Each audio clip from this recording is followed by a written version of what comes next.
Michael Voulou, député de la 8e circonscription d'Ille-et-Vilaine, notamment celle de ce quartier, de cette maison des associations qui nous accueillent aujourd'hui. Bonjour à toutes et tous, merci d'avoir répondu à notre accueil, à notre invitation.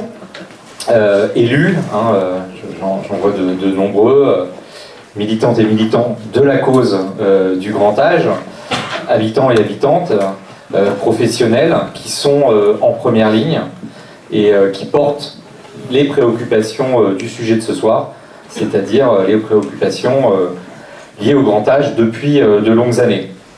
Je remercie mon collègue Jérôme Gage pour sa présence à Rennes et son tour de France du grand âge. Donc il est député de l'Essonne. Il est membre, tout comme moi, du groupe socialiste à l'Assemblée nationale et il est auteur d'une proposition de loi, alors PPL, vous l'entendrez souvent dans nos termes parce qu'on finit par oublier que les gens ne savent pas, mais donc proposition de loi PPL, ambitieuse pour répondre au vieillissement. Et je salue également Jean-Luc Chenu, président du conseil départemental d'Ille-et-Vilaine, dont une des grandes compétences est justement la gestion du grand âge, du vieillissement, de bien vivre et de bien vieillir en Ille-et-Vilaine. Qui prendront la parole après moi, après cette introduction, et puis on consacrera surtout beaucoup de temps à échanger avec la salle.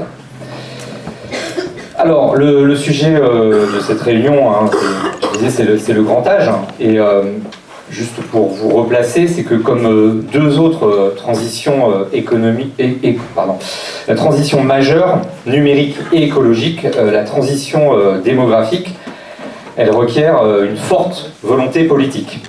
Le vieillissement concernant absolument tout le monde. C'est pas une question de vieux, c'est une question de toute la société. Or, la grande loi grand âge, promise par Emmanuel Macron en 2018, n'a jamais abouti. Malgré l'accumulation de rapports, malgré l'affaire Orpea, qui a mis en lumière, on s'en rappelle que trop bien, le dysfonctionnement de certains EHPAD. Demain, 19 mars, pourtant, il y aura, vous en entendrez parler et Jérôme en parlera plus longuement, il y a un texte, Bien vieillir, et il faut lui enlever les... Oui. Voilà, il m'a demandé, c'est pour son bien, pour qu'il puisse nous parler justement du vote demain sur le Bien vieillir, qui est un projet de loi du gouvernement. Bon, voilà, je vais teaser, mais décevant. Donc il en parlera plus en avant tout à l'heure. Le gouvernement, justement, au-delà de ce petit texte dont nous parlerons, ne cesse de retarder la discussion d'une loi globale sur le grand âge au Parlement. Pourtant, on a besoin d'un accompagnement des acteurs du secteur, des aidants et des aidés, des familles, du personnel indispensable. Pourtant, tous ces personnels font un travail, tout le monde s'accorde à le dire, remarquable. Mais il y a un manque certain de reconnaissance et une nécessité de mieux considérer le travail de celles et ceux qui, au quotidien, accompagnent les personnes âgées. Le vieillissement de la population, il est patent. On sait, on n'arrête pas d'en parler. C'est une nouvelle réalité qui appelle des réponses systémiques au niveau national, mais aussi aux échelons plus locaux, et notamment celui des départements. Et je suis sûr que Jean-Luc nous en parlera sur qu'est-ce qui est fait ici en particulier, quelles sont les politiques publiques qui sont déployées, quelles sont les valeurs qui vont avec ce déploiement. Donc le département qui a la charge de ces questions. Il y va d'une nécessaire hausse des budgets des collectivités pour qu'elles aient des moyens plus importants et dédiés à cette cause qu'est le grand âge. Aujourd'hui, nous avons du coup une étape de ce Tour de France du grand âge qu'effectue mon collègue Jérôme Gage, donc ici à Rennes aujourd'hui.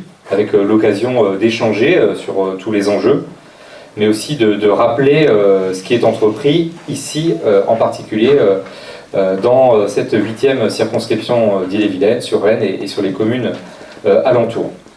Et puis Jérôme sera également dans le Finistère et dans les Côtes-d'Armor cette semaine. Donc vous voyez, c'est aussi un grand tour de France pour des problématiques qui sont les mêmes, alors avec des spécificités, hein. On n'a pas les mêmes en zone plus rurale qu'en zone ici urbaine, mais n'empêche que ce vieillissement, il est patent partout. Sur le contexte local particulièrement ici, on a cette révolution de la longévité, c'est l'un des grands changements anthropologiques de notre temps. Et pour vous donner un exemple, pour rester ici local, en 2040, dans la métropole de Rennes, près de 1 métropolitain sur 5 aura plus de 65 ans. Et la population de 75 ans va augmenter, donc sur la métropole, de 10 000 habitants. C'est énorme et on ne peut pas ne rien faire parce que sinon on va arriver face à un mur. Et toute solution qu'on prend avant permettra de mieux gérer tout cela. Nous avons ici des territoires labellisés Amis des aînés et adhérents à ce réseau.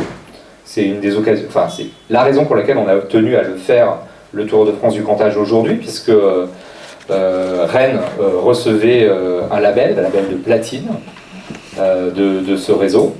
Mais il y a tout un tas d'exemples, si je reprends que sur la circonscription dont je suis élu, l'Heureux qui est adhérent, Chavagne qui est adhérent. C'est le signe d'un engagement local pour l'amélioration du bien-être des personnes âgées, et on a aussi la métropole dans son ensemble qui entreprend de telles démarches. Je cherchais l'élu à la métropole sur ce sujet qui arrive, qui pourra, dans la phase d'échange, probablement nous dire un mot sur ce sujet sur la métropole. Et donc, le but de la discussion de ce soir, c'est d'échanger sur les difficultés rencontrées pour mieux comprendre et répondre aux besoins spécifiques des seniors. C'est mieux lutter contre la précarité qui s'accroît chez les personnes âgées, contre l'isolement, accompagner la perte d'autonomie. On a aussi sur ce territoire des exemples concrets de ce qui peut être fait. On a visité cet après-midi avec Jérôme à son arrivée la résidence autonomie du Colombier, où tu as pu aussi apprendre des choses qui vont te servir par ailleurs, avec une diversification des solutions pour nous adapter à l'évolution aux besoins des personnes âgées. Ça peut être cette résidence autonomie, on dit bien on a des publics en autonomie, ou ça peut être toujours sur ce territoire, sur la 8e circonscription, l'EHPAD de Vezin-le-Coquet, et son unité spécialisée dans la maladie d'Alzheimer, où là où on est vraiment, l'autonomie est vraiment très, très, très limitée. Il nous faut de telles solutions pour avoir tout le spectre. Et donc le constat est devant nous, et après je vais passer la parole à Jérôme. L'espérance de vie s'accroît. C'est une bonne nouvelle. Mais pour que ce soit une bonne nouvelle, il faut le gérer. Nous vieillissons, nos enfants aussi vieillissent. C'est un sujet de toute la société. Et nous ne pouvons pas remettre à plus tard ou faire preuve de déni face à cette réalité. Et nous ne pouvons pas laisser nos parents, souvent, parce qu'en fait on a souvent les enfants qui s'occupent de ces sujets, et les professionnels s'enliser dans la solitude et la souffrance. Je pense qu'avant de te passer la parole, Jérôme, je crois qu'il faut insister sur une valeur qui doit nous rassembler sur ce sujet, c'est la dignité. La boussole, il me semble, ça doit être de reconnaître et de garantir la dignité de chacune et de chacun à tout âge de la vie. Et il n'y a pas de dignité sans bienveillance. Et le droit de vieillir dignement chez soi ou en établissement doit être érigé en priorité nationale. Notre devoir, et c'est à cela que nous, députés donc moi-même et Jérôme Gage ici présent, nous nous attelons, c'est notre devoir, il est de faire pression pour que cette discussion ait lieu au Parlement et pour que l'on voit éclore ce projet, un projet ambitieux tant attendu. Et je vais te donner la parole, Jérôme, pour continuer sur les propositions que nous pouvons avoir, et puis pour faire un historique et nous dire ce qui va se passer demain. Merci.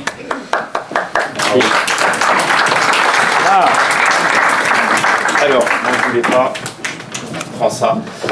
D'abord, vraiment, merci beaucoup, Michael, d'avoir pris l'initiative d'accueillir une étape de ce Tour de France du grand âge, parce que, et c'est peut-être le premier sujet qu'il faut aborder, nous allons, à travers ces questions, parler politique. Et c'est pas un gros mot, c'est au contraire investir le champ du débat sur les sujets de préoccupation de l'ensemble de nos concitoyens. Parce que, voyez-vous, nous vivons un paradoxe terrible. Il n'y a pas une famille qui n'est pas concernée par les enjeux du vieillissement. Pour la simple raison, et je vais vous livrer un scoop, il n'y a que des vieux dans cette salle. Il n'y a que des vieux, et même s'il y a quelques enfants, je n'en vois pas, ou des adolescents, ou des plus jeunes, il n'y a que des vieux. Nous sommes tous engagés dans un processus de vieillissement, dès le jour de notre naissance. Et les médecins, les gériatres nous le disent de manière limpide, à partir de 40 ans, de 50 ans, le processus de vieillissement va se traduire par la survenance d'un certain nombre de fragilités. Et c'est le premier mot sur lequel je veux m'arrêter.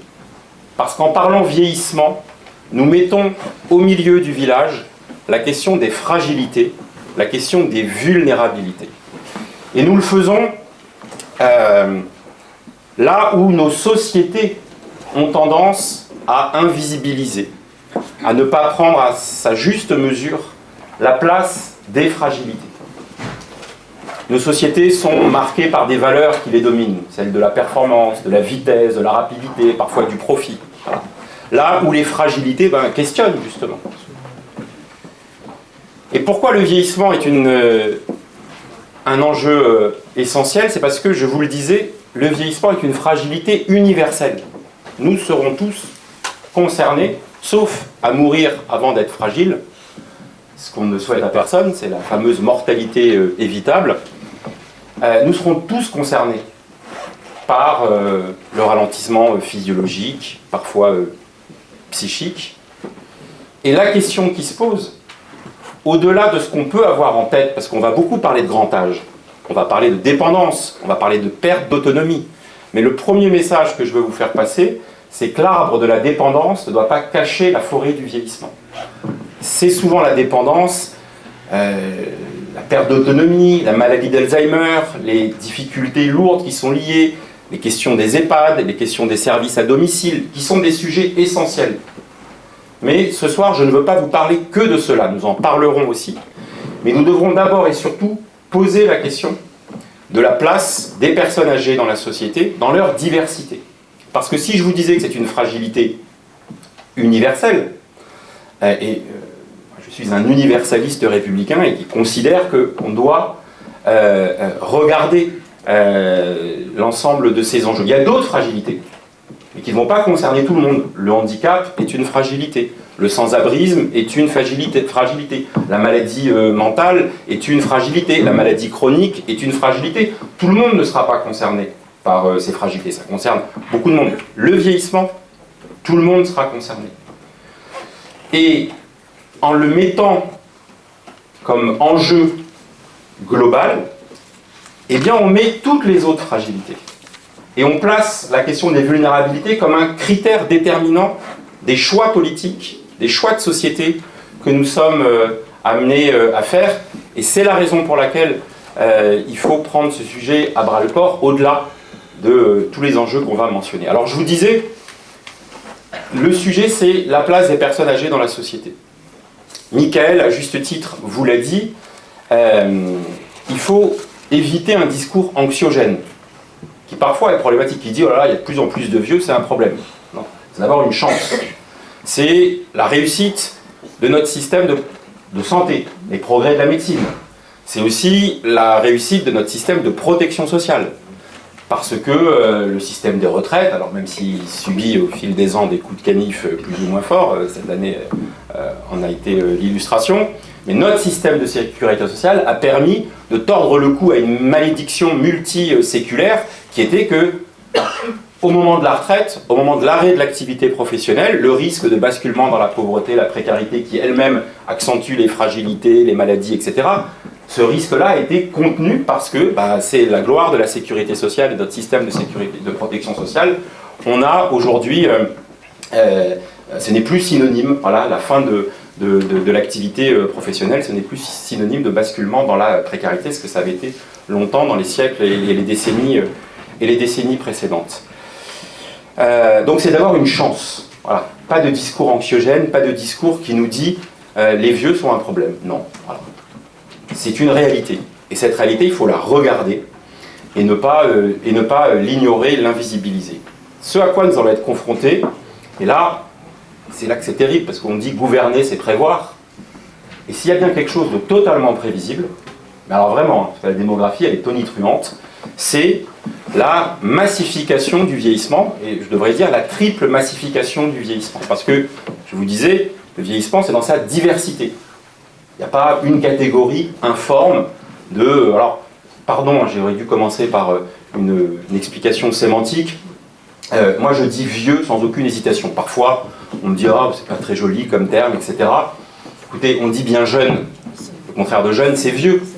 Jeune est un terme qui est chargé positivement. Donc, appelons un chat un chat. Parce que après, on a toute la novlangue, les périphrases. Voilà. Les seniors, voilà, on ne dit pas junior. Voilà. Les personnes âgées. Je veux bien aussi, mais c'est quoi le contraire? Une personne non âgée? Nous sommes tous âgés, nous sommes tous une personne âgée. Donc, à un moment donné, pour qu'on voit un objet politique, il faut le nommer. Voilà. Et donc, c'est cette question du vieillissement, de l'avancée en âge dans sa diversité. Et c'est des situations diverses. Voilà. Les jeunes, je ne sais pas, entre 0 et 20 ans, puisque c'est la catégorie, voilà, c'est très divers. Entre un nourrisson qui sort de la maternité, qui va être accompagné par la protection maternelle et infantile du département, jusqu'à un jeune en insertion professionnelle qui est à l'université, en passant par un collégien, c'est des situations très différentes. Pour les personnes âgées, pour les vieux, c'est aussi des situations très différentes. Aujourd'hui, à 65 ans, on va dire le moment de la sortie du monde professionnel, 63, 62 ans, on a une espérance de vie qui est de 21 ans. Donc c'est un nouveau temps de la vie, avec des situations très différentes. Mais le moment, et Michael a eu raison d'utiliser le terme de transition démographique et celui de révolution de la longévité, c'est un bousculement, un bouleversement civilisationnel, anthropologique. Là, je vais vous parler, vous connaissez Claude Lévi-Strauss, le très grand anthropologue français, à la fin de sa vie dans une conférence au Collège de France, il disait que l'allongement de l'espérance de vie était un phénomène anthropologique aussi important que la sédentarisation au néolithique. Quand nos ancêtres, nos lointains ancêtres, ont cessé d'être des cueilleurs et des chasseurs et sont devenus des éleveurs et des cultivateurs. Ils se sont sédentarisés et ils ont dompté les aléas à travers l'élevage et l'agriculture. Et ça a entraîné la construction de hameaux, de villages, puis le troc, puis les premières monnaies, puis les premières villes, etc. Donc quand un anthropologue de cette trempe nous dit c'est un bouleversement anthropologique que la cohabitation de 4 générations, et le fait qu'on a un temps de vie après l'activité, après la vie professionnelle qui pendant longtemps a matricé, il faut le regarder pour ce que ça veut dire. C'est pour ça que je disais l'arbre de la dépendance ne doit pas cacher la forêt du vieillissement.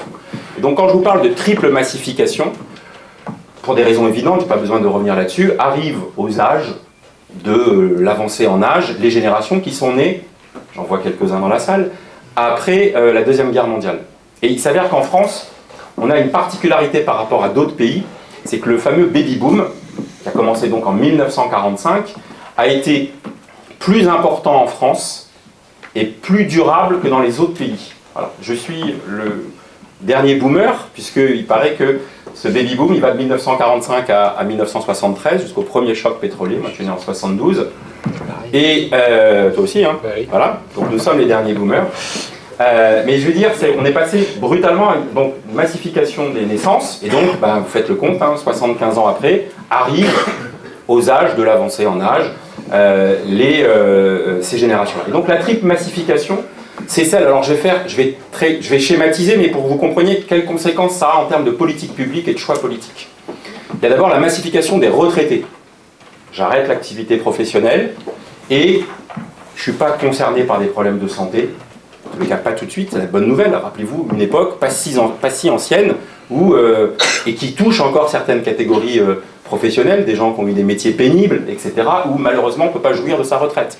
Voilà, parce que 2, 3, 4 ans après. Mais aujourd'hui, je vous le redis, l'espérance de vie globale à 63 ou 64 ans, c'est 21 ans. Et donc là, on a une massification des retraités actifs. C'est un vrai défi pour la société. Parce que ces retraités-là, ces jeunes vieux, appelez-les comme vous voulez, alors ils ne supporteraient surtout pas qu'on dise que c'est des jeunes vieux, mais en tous les cas, ils ont devant eux la préparation de la question du vieillissement. Ils ont une utilité sociale absolument indispensable au quotidien. Souvent, je prends cette image, et on en a besoin, parce qu'il faudra, je vous le dirai tout à l'heure, organiser une mobilisation citoyenne pour qu'on avance sur ces satanés sujets de loi grand âge. C'est eux qui devraient se mobiliser. Parce que d'abord, ils sont confrontés au vieillissement de leurs propres parents, pour partie d'entre eux, les sexagénaires et les septuagénaires. Et ils voient que tout n'est pas rose, tout n'est pas idéal. Et donc, cette génération-là, que les sociologues appellent la génération pivot, ou sandwich, qui est sollicitée, parfois sursollicitée, parce qu'ils doivent à la fois s'occuper de leurs parents âgés, et pour certains d'entre eux en fragilité, et puis en même temps, ils sont sollicités par leurs enfants, voire leurs petits-enfants. Leur utilité sociale, et donc c'est pour ça ils ont. Moi je prends souvent cette image, si on veut faire un rapport de force, si les retraités font grève dans le pays s'arrête de tourner. Immédiatement. Chaque semaine, les retraités, vous savez, l'âge moyen de la grand-parentalité, le moment où on devient grand-parent pour la première fois, c'est 57 ans. Donc ça veut dire que ça dure après au-delà. Chaque semaine, les grands-parents gardent autant les petits-enfants que tous les systèmes publics et privés de crèches et de nounous. Si, c'est 12 millions d'heures par semaine. Si ils ne le font plus, le pays s'arrête de tourner parce que les retraités, c'est eux qui font vivre les associations. Les bureaux des associations, des clubs sportifs, des associations de solidarité, des restos du cœur, des associations culturelles, c'est les retraités.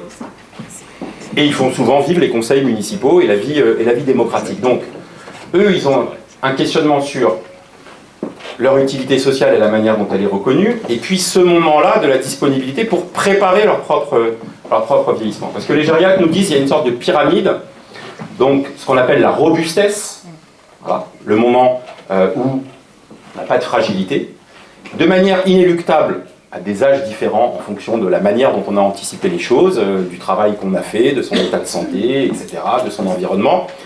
Immanquablement, on aura des fragilités. Et c'est là le cœur du sujet. Il va aussi y avoir une massification des personnes âgées fragiles. Alors je peux vous donner des bornes d'âge. On peut être fragile à 66 ans ou le devenir uniquement à 92 ans. Voilà, c'est bon. Mais mettez-vous ça dans un coin de la tête, c'est aussi un enjeu de politique publique que d'inciter les gens à anticiper leur vieillissement. Massification des fragiles. Voilà. Pour avoir une idée, la décennie dans laquelle on est, 2020-2030, c'est l'explosion des 75-84 ans. Alors, je ne dis pas que c'est l'âge des fragilités, mais c'est l'âge où peuvent commencer à survenir les fragilités. On marche un peu plus lentement, on commence à chercher parfois ces mots et ça. Bon, c'est inéluctable, c'est ainsi, c'est la physiologie. Jusqu'à preuve du contraire, il n'y aura pas de réversibilité du vieillissement cellulaire. Même si certains se payent à rêver de rendre réversible ça, vous savez, il y a des Google et toutes les GAFAM qui cherchent beaucoup ce sujet-là. Bon, c'est pas pour demain matin. Et puis en haut de cette pyramide, il y a cette pointe dont on parle beaucoup, qui est celle de la perte d'autonomie et de la dépendance. Et je le redis, tout le monde ne sera pas dépendant. Et donc voilà, aujourd'hui, il y a 1 250 000, 1 300 000 personnes qui sont en situation de dépendance, de perte d'autonomie. Ce sont ceux qui bénéficient de l'allocation personnalisée à l'autonomie que versent les départements en établissement ou à domicile. Et ce n'est que 20% des plus de 85 ans qui sont en situation de dépendance. Donc vous voyez bien qu'il ne faut pas oublier les millions d'autres À partir de 2030, il va se passer un phénomène qui ne s'est jamais passé dans la démographie française. On va doubler le nombre de plus de 85 ans vivant en France. On va passer de 2 millions, et en à peine plus de 10 ans, on va passer un peu plus de 4 millions. Donc tout ça va se voir. Voilà. Cette massification du vieillissement, cette triple massification, elle appelle des réponses de la société qui ne sont pas que des réponses sanitaires ou médico-sociales, parce que, aussi, une évidence qu'il faut avoir en tête, la vieillesse n'est pas une maladie. La vieillesse n'est pas une maladie. Elle se traduit par des pathologies qui peuvent y être associées, mais il faut sortir le regard sur la vieillesse d'une approche sanitaire, d'une approche médicale ou même d'une approche médico-sociale, et il faut donc accompagner l'ensemble de ces fragilités. Michael l'a dit aussi, cette transition-là, je vous disais, gouverner c'est prévoir, le drame, c'est qu'il n'y a pas d'anticipation de cette massification, de cette triple massification totalement prévisible. Et que, au moment, il y a quelques années, je me refusais à tenir des discours catastrophistes, parce que sinon, ça dit que les vieux, c'est une charge, mais aujourd'hui, si on ne prend pas les bonnes décisions, alors nous aurons une crise du vieillissement. Nous aurons des situations où vieillir sera un risque que la société n'accompagnera pas comme il devrait l'accompagner. Alors quand je vous dis la crise du vieillissement, on a déjà des signaux assez forts qui ont été envoyés ces dernières années. Traumatisme ces dernières années, ça a été la canicule de 2003 par exemple, où on s'est rendu compte que des vieux pouvaient mourir seuls chez eux parce que la société ne s'était pas préparée à... D'ailleurs, faites le lien entre transition écologique, réchauffement climatique, la multiplication des canicules. Alors, je ne vais pas vous dire que tout est catastrophique. Les choses sont mieux aujourd'hui qu'il y a 20 ans. Voilà. Moi, j'ai été élu pour la première fois en 1998, j'étais vice-président du Conseil général de l'Essonne, j'en étais le président de 2011 à 2015, et on a vu des choses considérablement s'améliorer. Une des dernières grandes réformes qui a été portée sur le secteur, c'était la création justement de l'allocation personnalisée à l'autonomie, créée sous le gouvernement de Lionel Jospin, et je pense à Paulette Guinchard, qui était la secrétaire d'État qui avait porté cette réforme. Et après la canicule, il y a eu des améliorations, notamment dans les maisons de retraite. Mais le problème auquel on est confronté, c'est que ces améliorations n'ont pas suivi l'évolution des besoins de la population. Et je m'arrête une seconde, parce que cette question des EHPAD, elle défraie régulièrement la chronique. Quand on a eu des crises, notamment la crise Covid, où on a vu la situation difficile dans les EHPAD, ce que le scandale Orpea a révélé de l'organisation de la prise en charge quand elle était financiarisée. Donc on a eu régulièrement des alertes. Et les jalons de cette crise, sur le volet dépendance, sont déjà présents. Vous voyez partout, et j'ai échangé tout à l'heure avec le maire de Bruges, voilà, qui anime avec d'autres les collectifs bretons des EHPAD publics en colère, mouvement de fronde qui part notamment de Bretagne, de Morbihan, des Côtes-d'Armor, du Finistère et d'Ille-et-Vilaine. Ça, c'est nos choix collectifs qui aboutissent à cette situation. Pour illustrer mon propos, je vais vous prendre un exemple très parlant. Imaginez un pays, le nôtre, où à la rentrée scolaire prochaine, septembre 2024, dans les écoles primaires, vous vous retrouvez avec un enseignant devant 50 élèves. Alors, on n'en est pas encore, il y a certains lycées où c'est à 33 ou 34 élèves, mais aujourd'hui, c'est à peu près la situation que vivent les EHPAD. Ce n'est pas la faute des directeurs d'EHPAD, ce n'est pas la faute des conseils départementaux, c'est la faute de la décision collective que nous avons prise depuis des années, et je le dis tout gouvernement confondu, de ne pas accompagner les moyens qu'on donne aux EHPAD au regard du profil des résidents qui y sont. Voilà. Aujourd'hui, il y a des EHPAD où les aides-soignantes, et c'est le lot commun des EHPAD, où les aides-soignantes ne mettent pas en œuvre ce qu'elles ont appris à l'école des aides-soignantes pour faire les toilettes le matin. Parce qu'elles sont 4 sur un étage de 30 personnes, et vous faites le compte, elles vont avoir 10-12 minutes pour faire la toilette. Quand elles apprennent à l'école des aides-soignantes, une toilette simple c'est 30 minutes, et qu'une toilette un peu complexe, pour avoir le temps de s'occuper de la personne, ça doit être 45 minutes. Or, il y a une sorte de résignation et de fatalité. Personne ne l'ouvre. Voilà. personne ne trouve ça scandaleux. Je vous reprends l'exemple, s'il y a un prof devant 50 élèves, le pays est à l'arrêt. Les parents d'élèves s'enchaînent devant les grilles du rectorat, les maires se mobilisent, et les profs eux-mêmes arrêtent de bosser en disant « moi je ne peux pas bosser dans ces conditions, c'est pas bon pour les élèves, c'est pas bon pour moi ». Pour les vieux, on se dit « c'est ainsi voilà. ». Et on regarde ailleurs.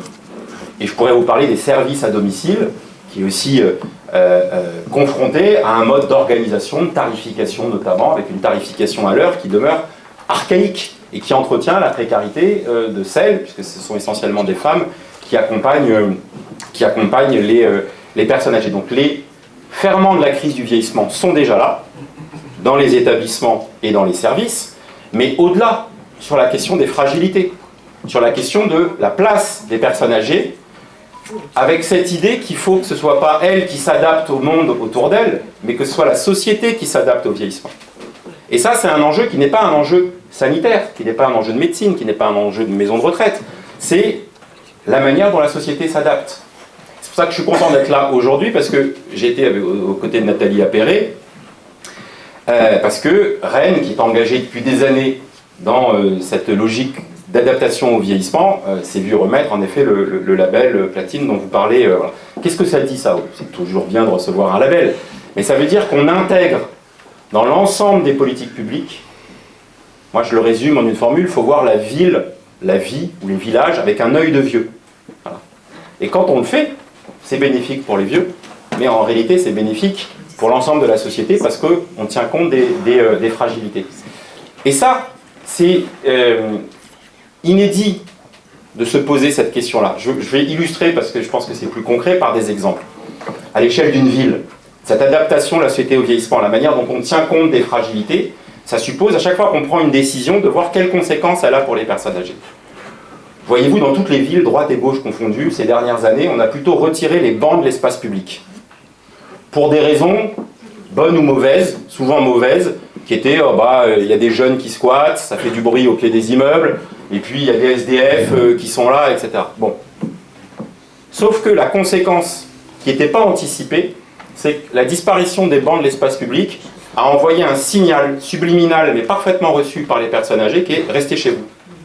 Comme dans la chanson de Brel, vous savez, du lit au salon, puis du lit au fauteuil, et du lit au lit. Parce que si quand je sors, je n'ai pas de banc dans l'espace public, pour me reposer parce que, immanquablement, au bout de 200 mètres de marche, j'ai besoin, voilà. Je pourrais vous parler des toilettes publiques. La France est le pays où il y a le moins de toilettes publiques. Alors, ce n'est pas des sujets qui font la une des journaux, mais la réalité médicale, épidémiologique, comme on dit, c'est que plus de 30% des plus de 75 ans, à des degrés divers, ont des problèmes d'incontinence.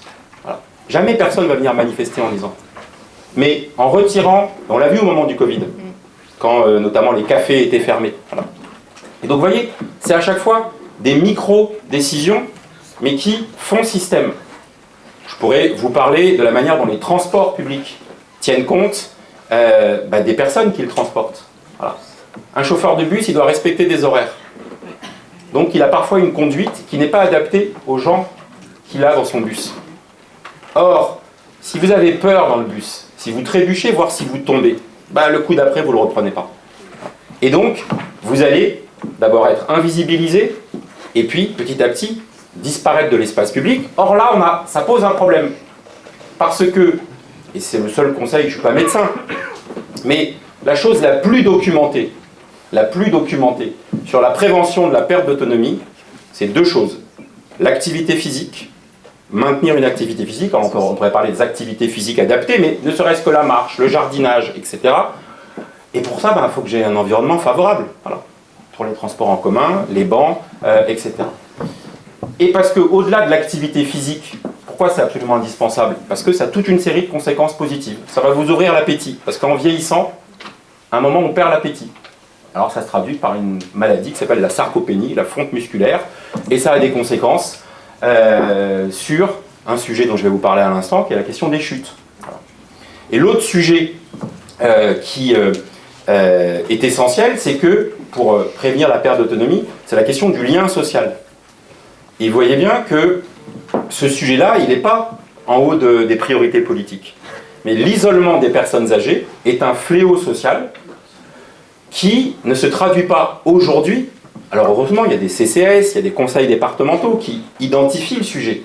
Mais on est dans un État républicain, une république unanime. Il n'y a pas de politique nationale de lutte contre l'isolement et de prévention de l'isolement. Il y a des associations, peut-être certains d'entre vous militez aux Petits Frères des Pauvres, qui chaque année interpellent.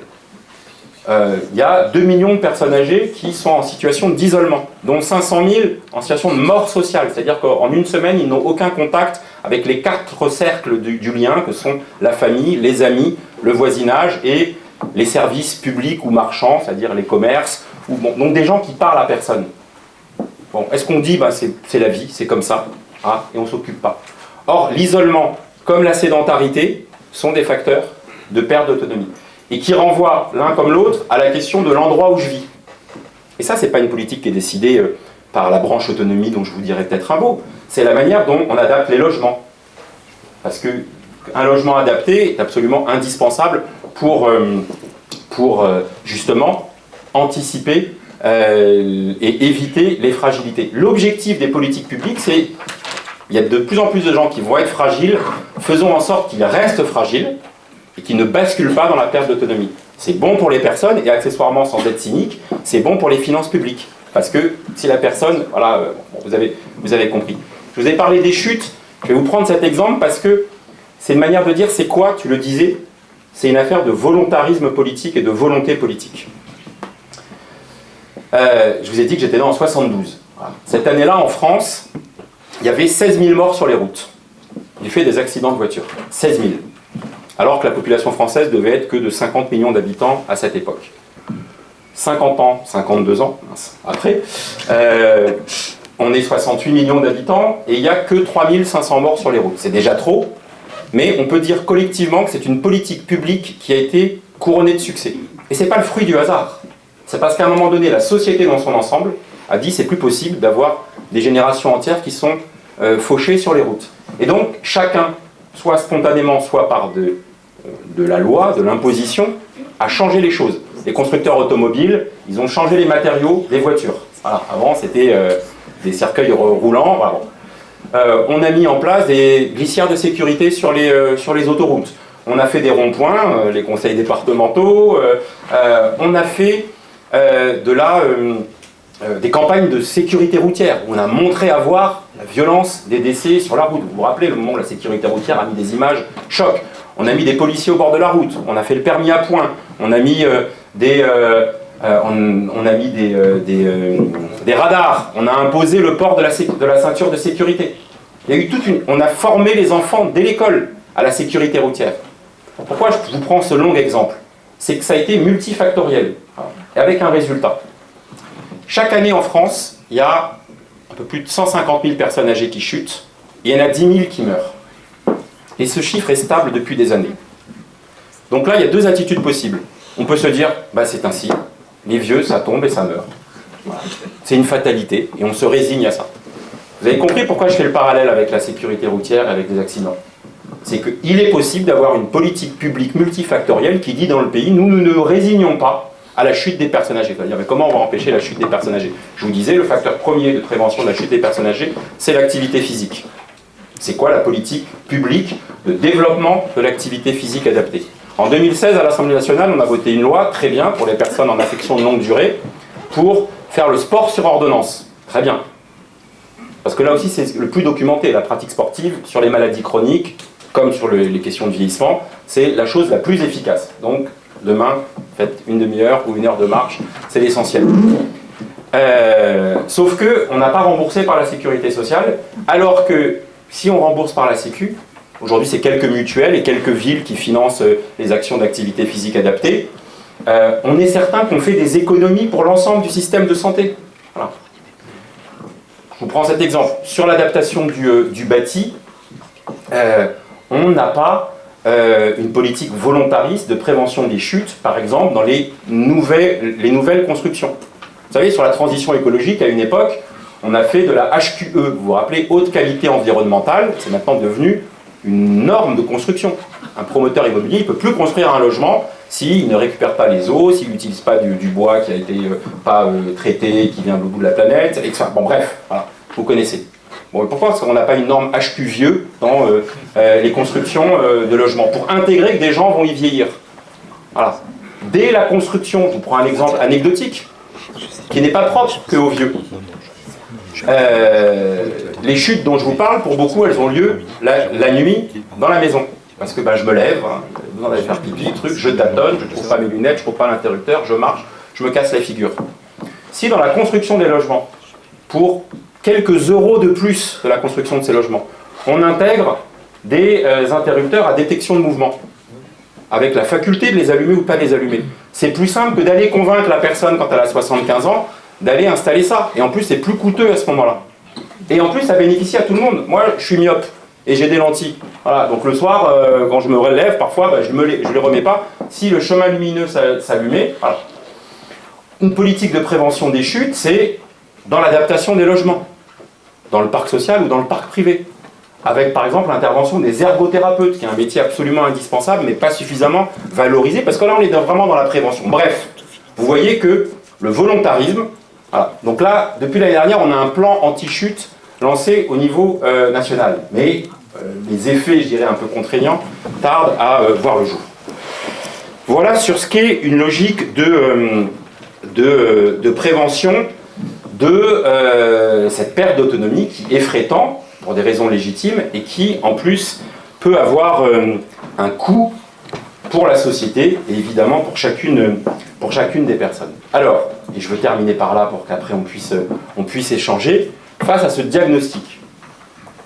Le drame, et je pèse mes mots, c'est le décalage entre ce qui peut, je pense, faire consensus sur le constat, et les réponses qui sont apportées. Voilà. La transition écologique, ça a mis du temps à monter en haut de la pile. Rappelez-vous, il y a 20 ans, il y avait des climato-sceptiques qui disaient non, c'est pas l'homme qui est responsable du réchauffement climatique. Bon, maintenant, plus personne, ou à part quelques uluberlus, conteste la responsabilité de l'activité humaine sur le réchauffement climatique.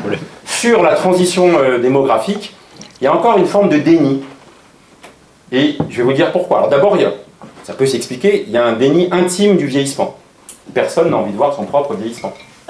Moi, ça fait 25 ans que presque toutes les semaines, je visite des EHPAD, et régulièrement, j'ai une dame au deuxième, 88 ans, qui me parle de la vieille du troisième. Donc voilà, il y a toujours plus vieux que soi. Voilà. Mais le problème, c'est que ce déni intime du vieillissement, il s'est prolongé dans un déni collectif. Le fait que ce n'est pas dans la priorité des agendas politiques. Et là, je vais vous dire, je vais être très franc, c'est tout gouvernement confondu ces dernières années. Voilà. Nicolas Sarkozy avait promis une grande réforme de la dépendance. Arrive la crise financière des subprimes 2009-2010, il dit on ne peut pas le faire. François Hollande avait dit il faut qu'on traite ce sujet. Alors il l'a fait pour partie en faisant voter une loi d'adaptation de la société au vieillissement. C'est Michel Delaunay qui l'avait porté. Mais je suis obligé de constater, j'étais président de département à cette époque, que s'il y a eu des choses, des améliorations sur l'APA, on n'a pas eu le changement, on va dire, de paradigme.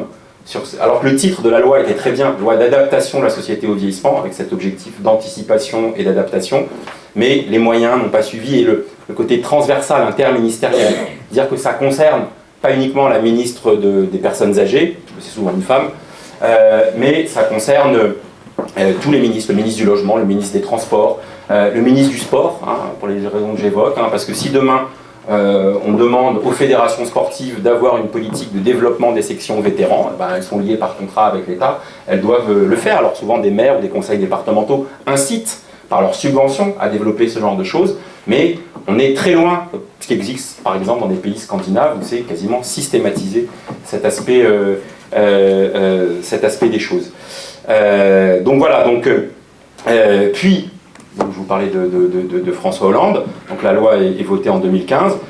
Emmanuel Macron, c'est un peu différent, parce que lui, en 2017, il ne parle pas du tout dans sa campagne électorale des questions relatives au vieillissement, il n'y a pas un mot. Mais il s'avère, parce que la réalité, elle vous rattrape, hein, Lacan disait, la réalité c'est quand on se cogne. Et en 2018, pour la première fois dans le pays, il y a une grève inédite dans les EHPAD, en janvier et mars 2018. Parce que les EHPAD dont on parlait tout à l'heure disent, on n'y arrive plus là. On n'a plus assez de personnel, on a des difficultés, etc.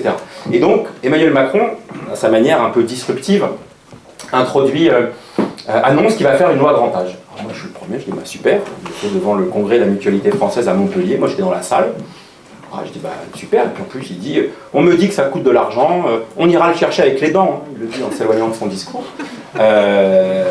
Et très bien, il lance une série de consultations, de réflexions, et donc quelques mois après, donc en mars 2019, et surtout il annonce, il dit, la loi sera votée pour la fin 2019. Édouard Philippe dit, ce sera le marqueur social du quinquennat. Je dis, bah super les gars, bravo. Et en mars 2019, donc si je dis ça parce que c'était le 25 mars 2019, là aussi j'y étais, Dominique Libaud, qui est un haut fonctionnaire reconnu et qui fait un travail assez intense de concertation avec les départements, avec les professionnels, avec les personnes âgées, etc., remet un rapport avec 175 propositions.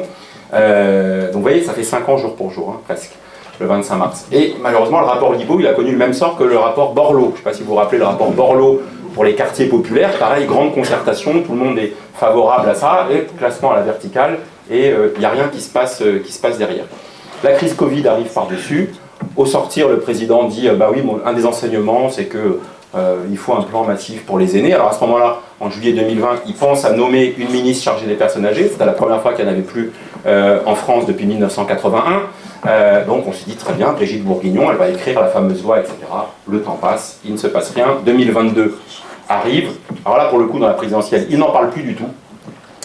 Et donc, bah, les acteurs du secteur, les familles, les aidants, évidemment, bah, voilà, continuent à bricoler et à désespérer de la situation. Et donc, pour répondre à la perche tendue par Michael, du coup, il y a des parlementaires Renaissance, voilà, donc de la majorité, qui elles-mêmes, puisque ce sont deux femmes, Laurence Cristol et Annie Vidal, qui ont l'autorisation de rédiger une proposition de loi pour le bien vieillir. Et c'est elle dont vous parlez, Michael, puisqu'elle va être votée à la fin de son processus législatif demain. Donc demain, dans la presse, vous allez entendre parler de ça. Et pourquoi nous, ça nous pose un problème? Parce que cette PPL bien vieillir, cette proposition de loi, elle est sympathique.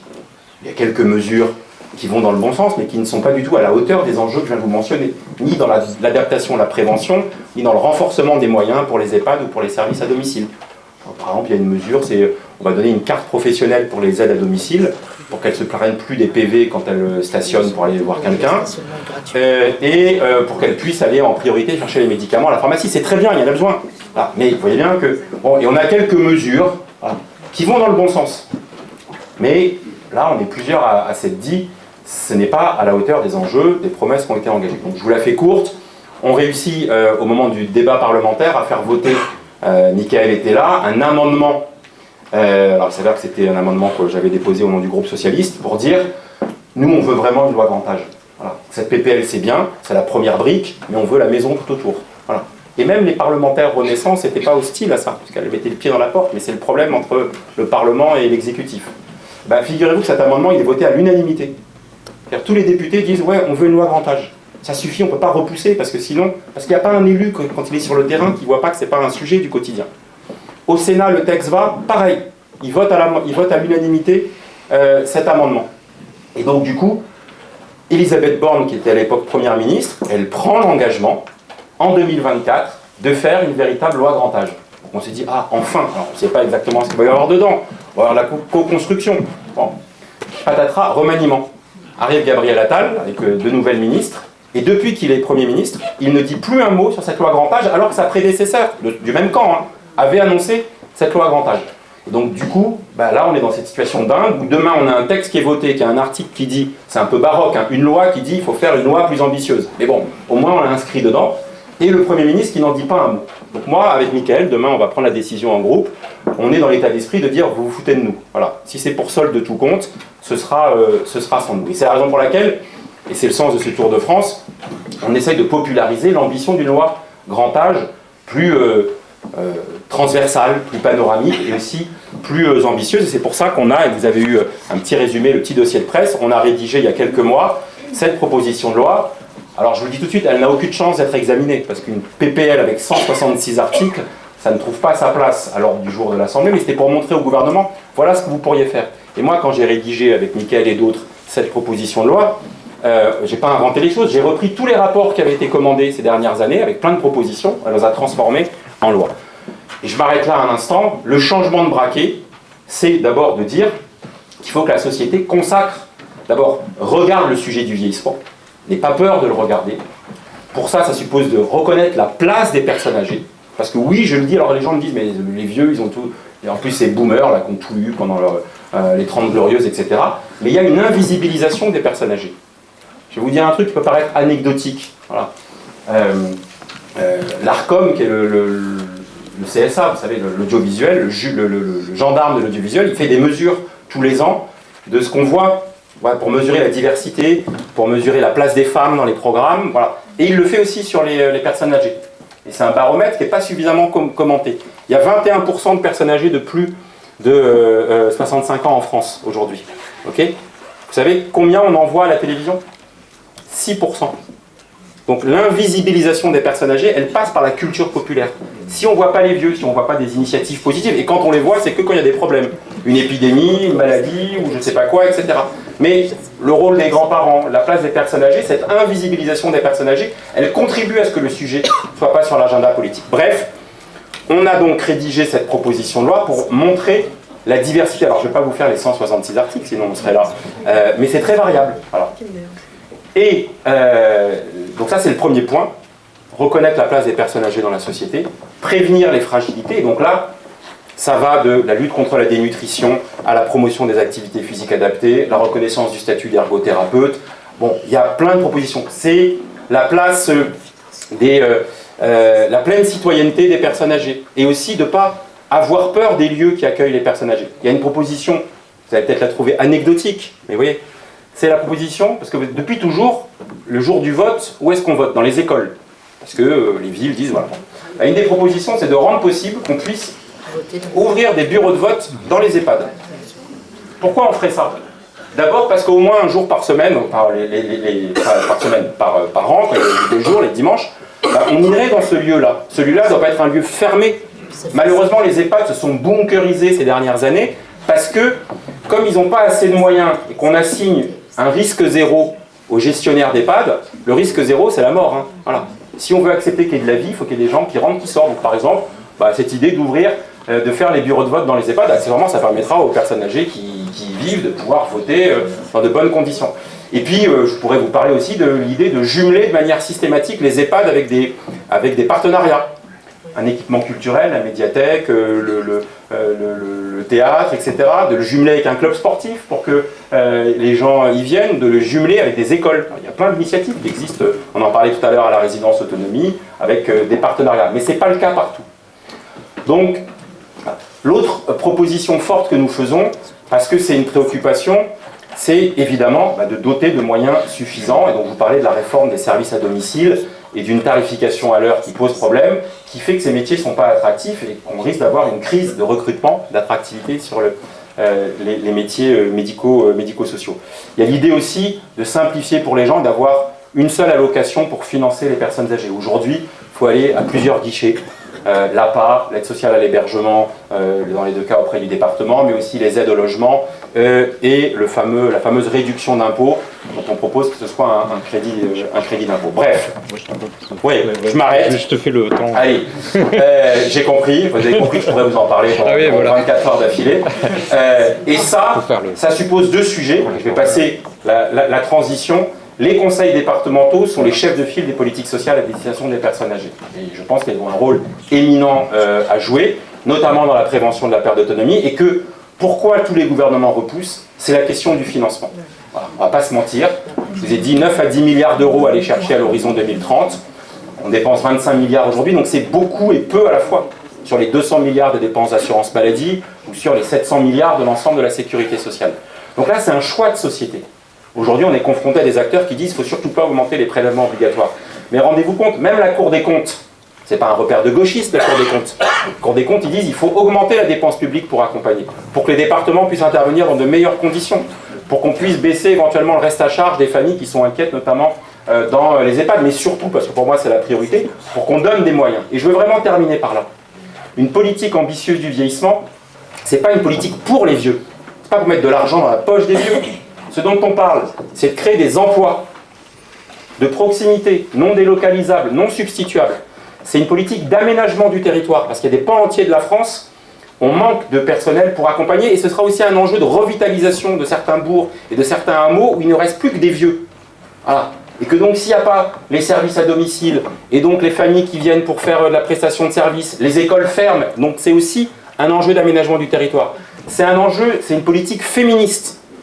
Les vieux sont essentiellement des vieilles. Qu'il s'agisse de ceux qui sont accompagnés, et aussi à 90% de la féminisation de ces métiers. Voilà. Donc c'est une politique aussi de dignité pour l'ensemble de ces métiers qu'on entretient dans une forme de précarité. Bref, politique de l'emploi, d'aménagement du territoire, une politique de pouvoir d'achat évidemment, pour les familles, mais aussi pour les personnes qui accompagnent ces vrais métiers avec une forte utilité sociale. Si ça, c'est pas un beau sujet de société, quand on est, pour ce qui nous concerne, des socialistes, des universalistes, des républicains, avec l'enjeu d'égalité de traitement sur le territoire en tenant compte des spécificités locales, alors, il ne faut plus croire dans la politique, c'est parce que je crois dans la politique qu'il faut organiser cette mobilisation citoyenne, parce que, pour l'instant, rien ne se passe. Alors, je ne sais pas si demain, il faut une manif. Vous avez vu les agriculteurs, avec 50 tracteurs, ils obtiennent plein de choses. Peut-être qu'il faut 200 déambulateurs sur le périphérique pour bloquer et se rendre compte qu'il y a une vraie demande dans la société. Mais comme vous êtes tous des vieux en devenir, il faut que vous-même, vous soyez force d'interpellation et de proposition. C'est ce qu'on essaye de faire avec Mickaël et mes collègues à l'Assemblée nationale. Je vous remercie.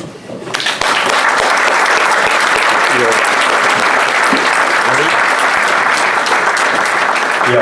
Bonsoir à toutes et tous. Alors je vais essayer de ne pas trop impacter le temps restant alloué au débat, mais néanmoins quelques éclairages quand même, et tout en ayant aussi conscience que certains de mes propos ne correspondront sans doute pas à ceux que vous pouvez attendre ou espérer, et notamment je me tourne vers l'ensemble des représentants d'établissements, de structures, de fédérations, mais bon, depuis que je suis engagé dans l'action publique, j'ai toujours eu la conviction qu'on a aussi un devoir de sincérité, de transparence, de responsabilité, et dire les choses telles qu'elles sont et non pas comme on voudrait qu'elles soient, même si c'est pour tendre après, par notre mobilisation, à se rapprocher de ce que l'on voudrait qu'elles soient, mais néanmoins. Alors, d'abord, peut-être quelque chose qui pourrait vous sembler anecdotique. Il y a deux grandes associations de maires, les maires de France, les maires ruraux. Les maires ruraux étaient en congrès national ce week-end. Eh bien, pour la première fois de l'histoire d'une association d'élus, ils ont voté une résolution unanime de soutien aux 103 départements de France pour attirer l'attention des pouvoirs publics sur l'extrême fragilité des collectivités départementales. Et ces maires ruraux, sans doute, savent encore mieux que d'autres le poids de la relation entre un département et ses collectivités, et c'est hautement symbolique, et ils l'ont fait de façon transpartisane et non pas en fléchant tel ou tel département, un soutien aux 103 départements de France. Alors si on en est à se dire ce genre de choses, c'est que véritablement il y a péril en la demeure, et je pèse mes mots, il y a péril en la demeure. Alors au mois de septembre, dans son rapport intermédiaire sur la situation des finances des collectivités, déjà la Cour des comptes tirait la sonnette d'alarme. Au mois de janvier, fin janvier, la Direction générale des finances publiques a actualisé les données de situation des collectivités. Les chiffres que je vais vous donner, ce sont les moyennes. Alors bien sûr, on peut toujours connaître une commune qui est au-dessus ou en dessous. C'est une moyenne. Mais nationalement, les communes ont vu leur épargne brute progresser de 10%, les intercommunalités de 10%, les régions ont enregistré 10% de pertes, les départements 47% de pertes sur la seule année 2023 par rapport à 2022. On n'avait jamais constaté des chiffres de cette ampleur-là en une seule année, parce que l'épargne, bien sûr, vous le savez, une collectivité ne peut pas, comme l'État, financer son équilibre budgétaire par le recours à l'emprunt. C'est rigoureusement interdit, et c'est donc la question aujourd'hui. Les départements les plus fragiles sont déjà dans le rouge. Ceux qui étaient dans des situations saines, sans être dans l'opulence, comme l'Ille-et-Vilaine, passent dans le rouge en 2024, et les plus aisés, et même les Hauts-de-Seine, se disent qu'ils pourraient être finalement en situation de déséquilibre budgétaire à fin 2025. Donc vous voyez cette tendance extrêmement lourde et qui n'est pas sans conséquence. Alors je parle aussi sous le regard et le contrôle bienveillant de ma collègue Armelle Billard, vice-présidente chargée de ces questions, et elle les suit au quotidien. Je m'occupe aussi d'autres sujets, mais très souvent ceux-là sont ceux que l'on aborde avec le plus d'intensité depuis quelques mois. Politique, donc en direction des personnes âgées, troisième politique publique du Conseil départemental d'Ille-et-Vilaine. Alors, après la protection de l'enfance, 210 millions, le handicap, 190, et j'arrondis, personnes âgées, 170 millions d'euros. Dans ces 170 millions, 145 sont fléchés vers l'APA. Et l'APA, qui était une compétence transférée par l'État avec un taux de compensation qui, en 2005, c'était, comme on dit, à l'euro. Bien aujourd'hui, sur 145 millions, on est compensé par 45 millions et on apporte sur fonds propres 90 millions. Notre taux de couverture n'est que de 35%, même pas 35%, 34,5%. C'est naturellement une dégradation qui s'amplifie d'année en année et avec un taux de progression bien sûr extrêmement sensible. Alors parce que le nombre de bénéficiaires de l'APA depuis 2015, il a progressé de 18%.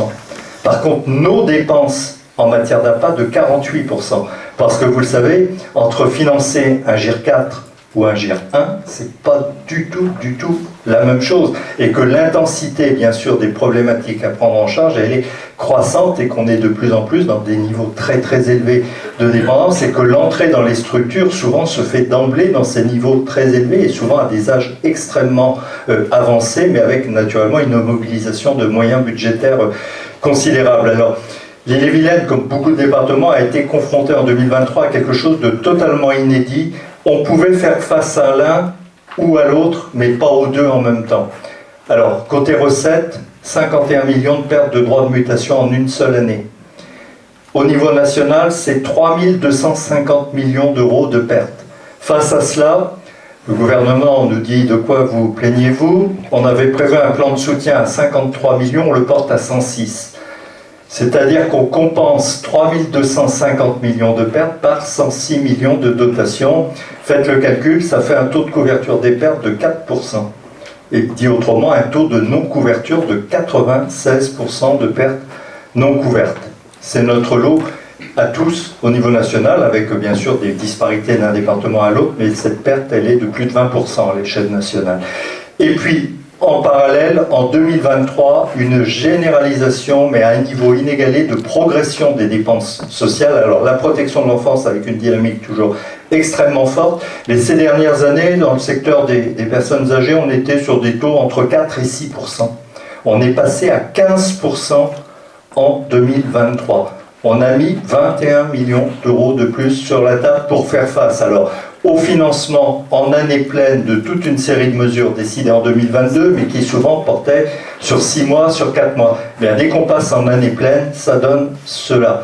Des plans de soutien exceptionnels aux EHPAD, avec les fameux crédits non reconductibles. Je viens entendu, on me disait tout à l'heure, si on pouvait enlever non reconductibles et transformer par exceptionnel, mais on l'a fait en 2023, et je peux vous dire qu'on a, et Armel, on a raclé tous les fonds de tiroir, on a consommé à 99,7% ces crédits, mais ils ne sont plus là. Et nous sommes dans l'absolue incapacité d'imaginer faire la même chose dans ce budget 2024. On a eu un incident technique pour le vote du budget et vu la fragilité, j'ai dit on recommence tout. Eh bien, on recommence 6 semaines plus tard. En 6 semaines, on a enregistré 8 millions de pertes. On réactualise du coup le budget qu'on votera cette semaine. Eh bien, il est dégradé de 8 millions par rapport à celui qu'on avait mis sur la table au mois de février. Et d'emblée, nous allons devoir annoncer un plan de restriction au mois de juin pour garder la tête au-dessus de l'eau, parce que la réalité de notre situation, département qui en 2022 était en bonne santé, la meilleure épargne nette de notre histoire, 110 millions d'euros. Bien, vous savez, fin 2023, on passe de 110 millions à 1,6 million. Donc sur notre budget global, c'est 0,15% de marge. Donc des données complètement préoccupantes, alarmantes et qui nécessitent vraiment une mobilisation. Et face à cela, eh bien, je participe aussi, alors au titre de département de France au sein du groupe de gauche, je suis un peu le référent finance, je suis vice-président de la commission des finances, et puis je participe aussi aux négociations sur la réforme du financement de la CNSA, et j'ai participé semaine dernière avec la... Alors c'est compliqué parce que au mois de juillet, on discutait avec Madame Dariussec et avec Monsieur Combe. Au mois d'octobre, on discutait avec Madame Berger. Maintenant, on discute avec Madame Vautrin. Donc en moins de 6 mois, 3 changements d'interlocuteurs qui à chaque fois le temps de se réapproprier les dossiers, de voir de quoi il en retourne, mais du coup on est toujours au même point, c'est-à-dire qu'on ne sait pas ce qu'il sera fait. Eh bien, l'objet de cette discussion, et je pense que le vocabulaire de nos interlocuteurs, il est significatif. Il parle du geste 24. Le geste 24, c'est le déblocage de 150 millions d'euros pour l'année 2024. Mais le geste, c'est une notion, on dit on fait un geste, on donne une pièce, mais c'est pas de cela dont on a besoin, c'est de lisibilité sur du temps long. Et ce geste, eh bien, c'est comment répartir entre les départements 150 millions d'euros pour essayer d'assurer à chacun un taux de couverture autonomie que l'APA, on ne parle pas de la PCH, à 40%. Bon, on s'est dit, c'est pas beaucoup, mais on prend. Et pour l'Ille-et-Vilaine, 5 points, ça peut représenter 8 ou 9 millions d'euros. Eh bien, on n'a toujours pas les chiffres, les simulations, alors qu'on arrive à la fin du mois de mars. La répartition, les clés, eh bien, elles sont rediscutées à nouveau. On repart pour un tour de discussion. Et quand on a essayé de poser le principe, on nous disait, on serait d'accord pour poursuivre l'effort, 50%. Mais on s'est dit, 50%, mais sur le stock. Ah non, non, uniquement sur le flux des dépenses nouvelles à l'horizon 2030. Et là, naturellement, eh bien, ce serait un enjeu de 300 ou 400 millions d'euros à l'horizon 2030, alors que déjà, assurer à chacun la couverture à 50%, qui semblerait un objectif minimal, eh bien, la ministre nous dit d'emblée, je n'ai aucun mandat de négociation. Le seul mandat que j'ai, c'est ce fameux geste 24. Donc, comment répartir 150 millions d'euros entre 15 et 20 départements potentiellement qui sont aujourd'hui en dessous de ce seuil de 40%. Donc, vous voyez bien un problème de déséquilibre d'échelle. Et à chaque fois, et là en plus maintenant on nous dit, mais vous avez tous entendu, la dégradation des finances publiques est telle, il faut le budget qui vient d'être voté, il lui manque déjà 10 milliards qu'il faut trouver quelque part, et là on nous dit 20 milliards l'année prochaine. Mais la réponse quand même que j'ai pu porter avec des collègues, c'est de dire, c'est une façon de poser le sujet, mais plus personne ne parle des 24 milliards que les finances publiques ont perdu chaque année avec la suppression de la taxe d'habitation. Moi, je ne fais pas une fixation sur ce sujet-là, mais j'ai été maire, Michael le sait, un certain nombre d'années, il se trouve que c'est dans la même commune que celle où il est devenu maire à son tour. Eh bien, je ne me rappelle pas avoir vu un seul concitoyen dire supprimer la TH. On me disait de temps en temps, essayez de pas trop l'augmenter, et encore on l'a augmenté et on a été réélu parce qu'en face, il y avait des services. Mais personne ne demandait cela, et le quoi qu'il en coûte, en plus à ce moment-là, tout le monde aurait compris que même s'il y avait un engagement, eh bien qu'il pouvait être remis en cause avec les déficits publics énormes qui s'étaient... Mais cette volonté dogmatique de dire le seul cap, réduction des prélèvements sociaux, fiscaux et obligatoires, eh bien ça donne ce genre de résultat, parce que 24 milliards, les droits de mutation qu'on a perdus à l'échelle nationale, c'est 2,5 milliards, c'est 10 fois plus. Les plans grand âge dont il est question, alors selon leurs dimensions les plus volontaristes, on chiffre souvent 9, 10 milliards, voire 11. C'est 2 fois plus. Et ces 24 milliards, c'est chaque année qu'il manque au budget de l'État, parce qu'il compense aux communes, mais il leur donne de la TVA, il nous donne qu'il prend dans sa propre caisse, et c'est bien une aggravation. Alors en 5 ans, ça fait 120 milliards. Alors, je crois que c'est toujours facile souvent de se faire applaudir quand on dit on va baisser les taxes, mais quand on vous annonce ce genre de choses, demandez toujours aussitôt qu'est-ce que l'on va devoir supprimer en face, parce que les déficits, il y a 2 façons de les faire, soit en dépensant de façon inconsidérée ou en coupant la ressource, et massivement depuis un certain nombre d'années, au moins 7, bien le choix qui a été fait, c'est de réduire drastiquement tous les prélèvements en direction des entreprises, et au final, après on nous fait la démonstration qu'il n'y a plus de sous pour discuter de quoi que ce soit. Donc c'est bien dans ce contexte d'extrême difficulté que nous nous trouvons, et malheureusement, je l'ai déjà annoncé, j'écrirai dès la semaine prochaine à la totalité des acteurs de la vie locale, des maires, des intercommunalités, des structures, des établissements médico-sociaux, des associations culturelles, sportives, éducatives, pour annoncer que nous sommes dans un contexte d'extrême tension et de fragilité d'équilibre budgétaire, et que nous serons amenés dès le mois de juin certainement à faire un budget bis, mais qui d'habitude on disait comment on va répartir les crédits supplémentaires. Là, ce sera un budget de réduction des inscriptions en cours, parce que nous n'avons pas d'alternative sans décision majeure. Le modèle économique qui a été mis en place pour les départements, dont on dit partout que ce sont les collectivités des solidarités, est totalement inadapté. Nos 2 premières ressources, la TVA directement liée à l'activité économique, et là on nous annonce que les régularisations de TVA elles seront négatives cette année parce que la croissance a été plus faible que ce qu'avait prévu la loi de finances en 2023, et les droits de mutation directement liés à l'activité immobilière. pour le département, ces 2 ressources, c'est 600 millions. C'est structurant, donc dès que l'activité se dégrade ou que la crise économique s'installe, alors que nous, c'est à ce moment-là que nos dépenses sociales repartent à la hausse, et actuellement, le RSA repart à la hausse, même si on est dans un département moins touché par le chômage, mais néanmoins, 800 bénéficiaires de plus sur le dernier trimestre, très bien, il fallait remonter au pic de la crise sanitaire en 2020 pour retrouver une telle progression sur un seul trimestre. Donc la conjonction de tout cela, bien sûr, crée une situation vraiment dont on ne peut pas aujourd'hui envisager une sortie satisfaisante. Et je le redis, Armelle a reçu une délégation vendredi de personnel de différentes structures, mais qu'on ne se trompe pas de cible. On avait presque envie de leur dire,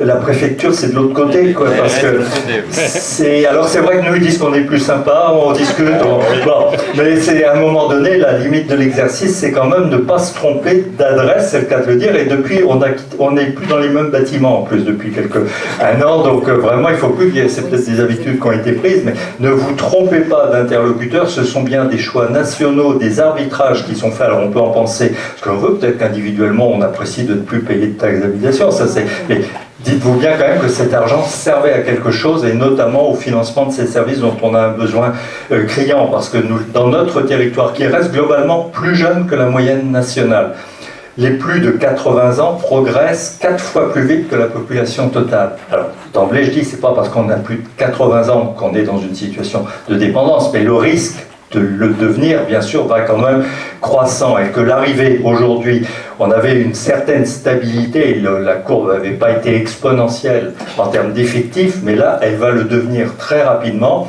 Et puis si je prends un autre sujet, comme la prestation de compensation de l'autonomie, par exemple, autre exemple. Oui, la PCH, oui. Eh bien, décision parfaitement fondée, juste de dire il faut étendre cette prestation au domaine du handicap psychique. C'est très bien, mais c'est décidé, et bien nous, pour la première année de mise en œuvre, c'est 6 millions d'euros sans la moindre ressource en face. Donc cette façon de transférer des compétences, des responsabilités, sans jamais donner de moyens et sans aucune autonomie fiscale, parce que nous n'avons plus aucun pouvoir de taux sur quoi que ce soit, crée vraiment une situation dont on ne voit pas bien la sortie. Alors je pense qu'il faut vraiment que tous ceux qui partagent le même socle de valeurs, les mêmes ambitions, eh bien fassent bloc par rapport à ces situations. Nous avons épaulé autant que faire se peut. Mais je l'ai dit, une fois qu'on a donné tout ce qu'on avait dans sa poche, à un moment, là honnêtement, il n'y a plus rien du tout. Et malheureusement, compte à l'appui, si vous aviez pensé que je noircis un tout petit peu le tableau, non, je préférerais vous annoncer un autre chiffre que celui que je viens de vous donner d'une épargne nette réduite à 1,6 million fin 2023, mais c'est bien la réalité avec laquelle il va falloir composer. Mais les ressources, eh bien, elles peuvent exister, ce sont des choix de société, ce sont un rapport aussi à l'utilisation de l'argent public, au rôle redistributif de la fiscalité. Moi je ne dis pas que la taxe d'habitation était parfaite, mais on pouvait très bien réformer à produit constant et faire autrement. Mais bon, c'est toujours compliqué, mais enfin ça pouvait être un parti pris. En tout cas, le parti pris, ça a été de dire on supprime tout jusqu'au bout.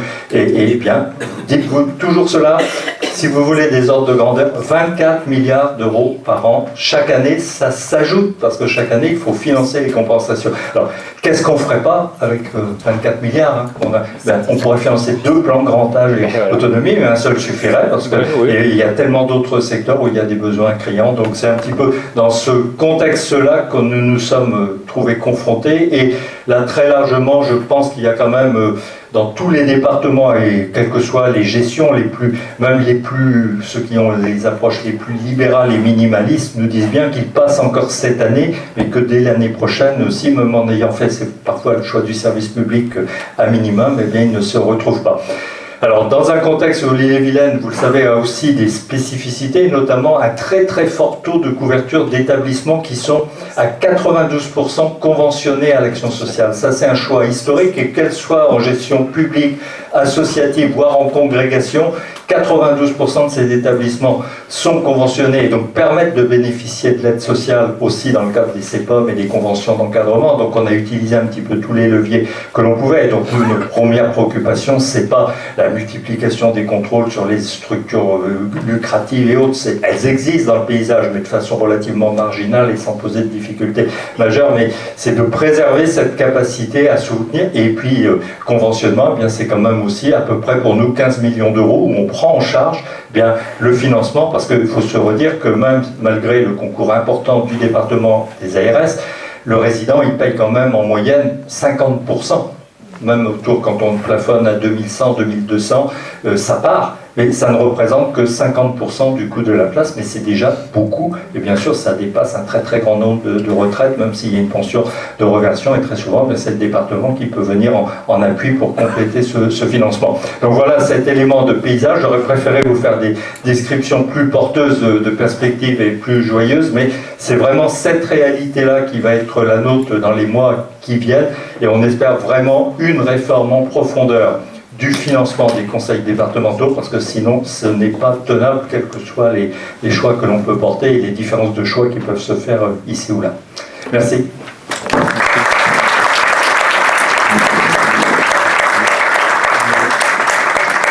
Merci Jean-Luc, et je crois que tu devras nous quitter en cours, mais voilà, quand tu as besoin. On va faire circuler le micro. Là, on a un micro pour voilà, des questions, entrer dans une phase interactive. Donc avec la limite que Jérôme et moi, on doit partir à 21h pour aller prendre le train. On verra si on va en séance ce soir. Non, on est jusqu'à minuit, on peut y arriver. Ça dépend ce que nous disent les collègues. Donc voilà, mais ça nous laisse le temps d'échanger, je pense, sur les 40 prochaines minutes. Alors, du coup, le micro est là-bas, donc signalez où là-bas, voilà. Ben, madame. Anne Raguin, je suis coprésidente du collectif Handicap 35.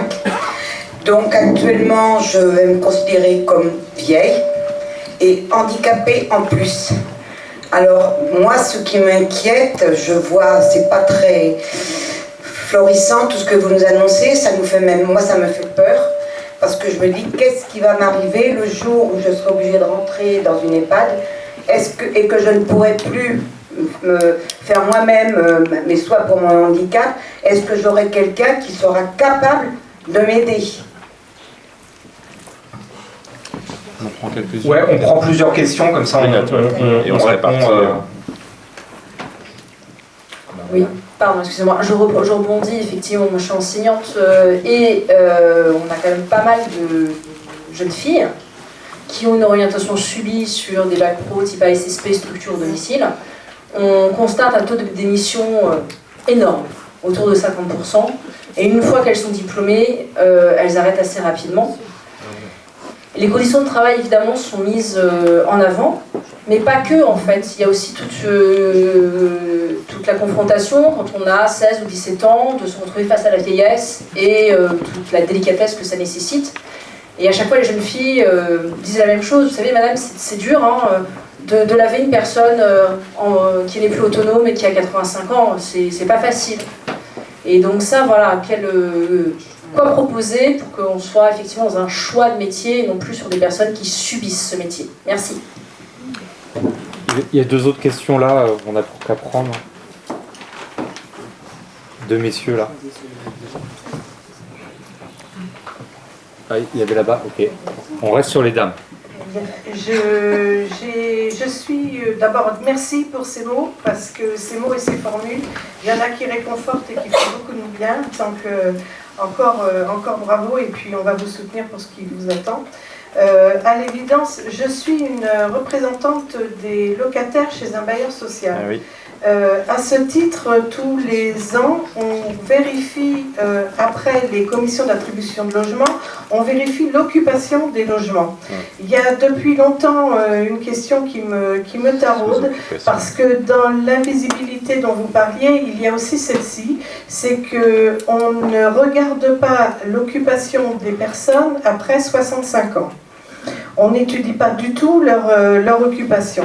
Alors, avant que de crier fort, je voudrais vous dire que je me demande si on ne pourrait pas attribuer un quota dans les villes, on en fait pour beaucoup de choses, de logements qui seraient libérés, de maisons, et qui permettraient la construction de résidences avec des services en sous-sol, parce que qu'est-ce qui fait bouger une personne âgée? C'est quand elle a besoin de se rapprocher des services. Et en compensation, il est évident que, comme vous le dites si bien, quand la personne âgée, le vieux, peut devenir une solution, ça pourrait être une solution pour libérer des types 5 et des types 6 aux familles recomposées qui manquent cruellement aujourd'hui. Mais pour leur confort, il faut mettre la charrue avant les bœufs, pas le contraire justement, bien mettre avant pour essayer de construire avant des résidences qui ne seraient pas des EHPAD et qui permettent de moins voir ça noir, pour permettre aux personnes de choisir la possibilité de vivre en collectif, au milieu des autres et près des services. Merci. Une question par là-bas. Ça. Les deux là, puis après on commencera. On aura fait 5.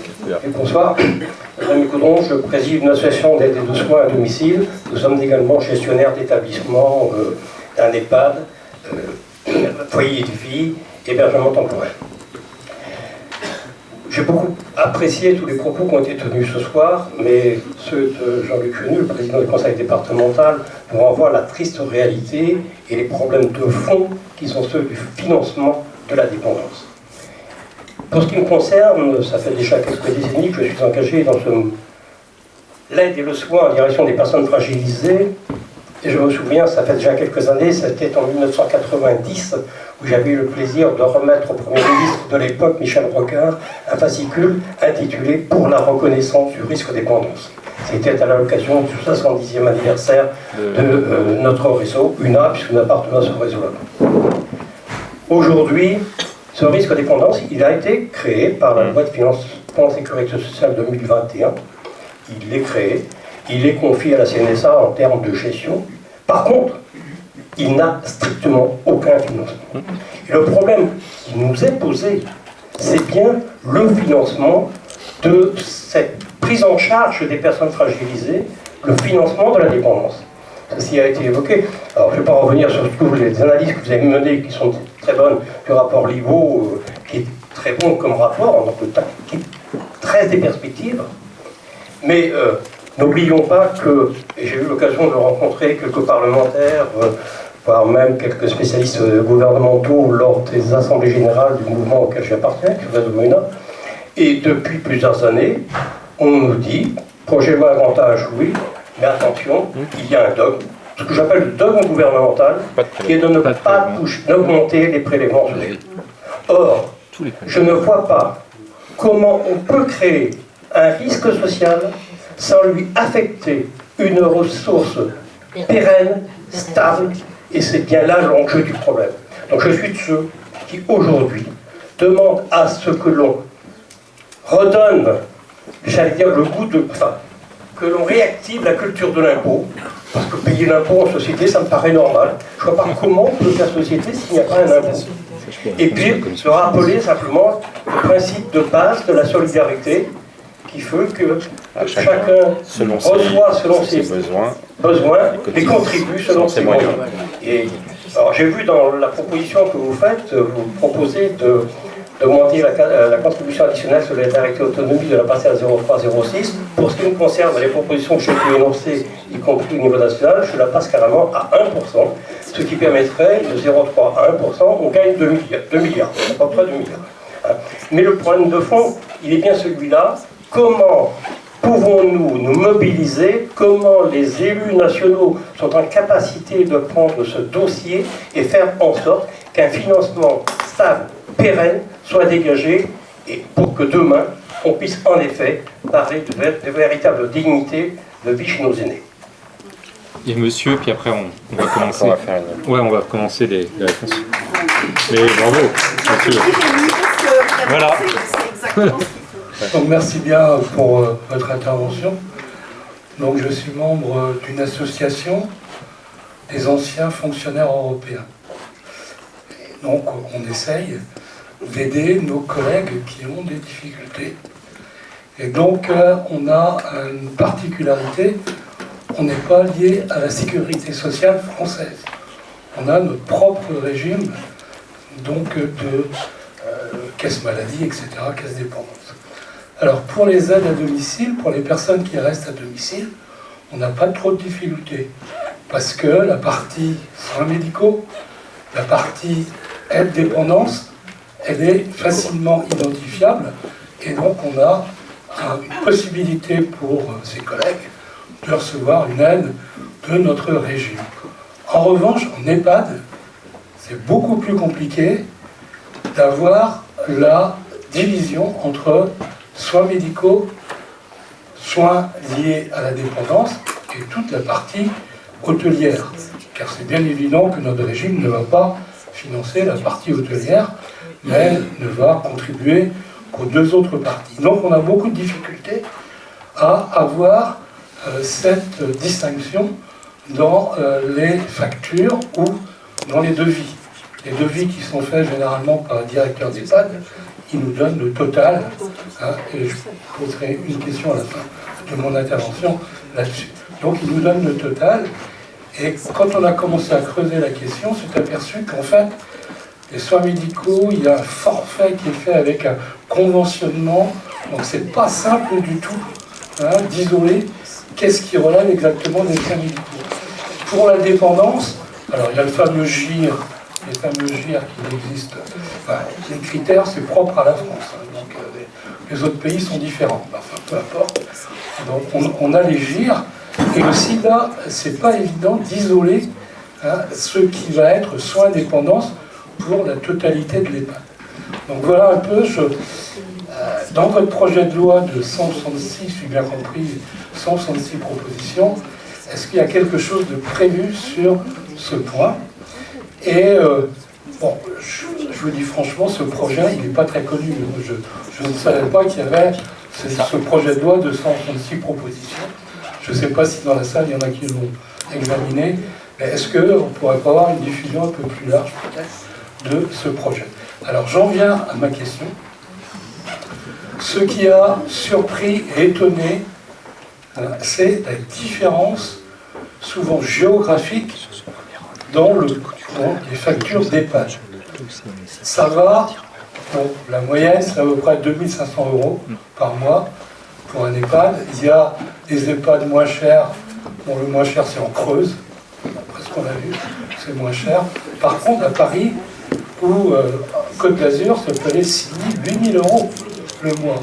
Donc, est-ce que dans votre projet, vous avez quelque chose aussi pour expliquer un peu, pour voir comment serait possible de limiter la facture des EHPAD dans certaines régions? C'est uniquement dans certaines régions comme Paris et la Côte d'Azur.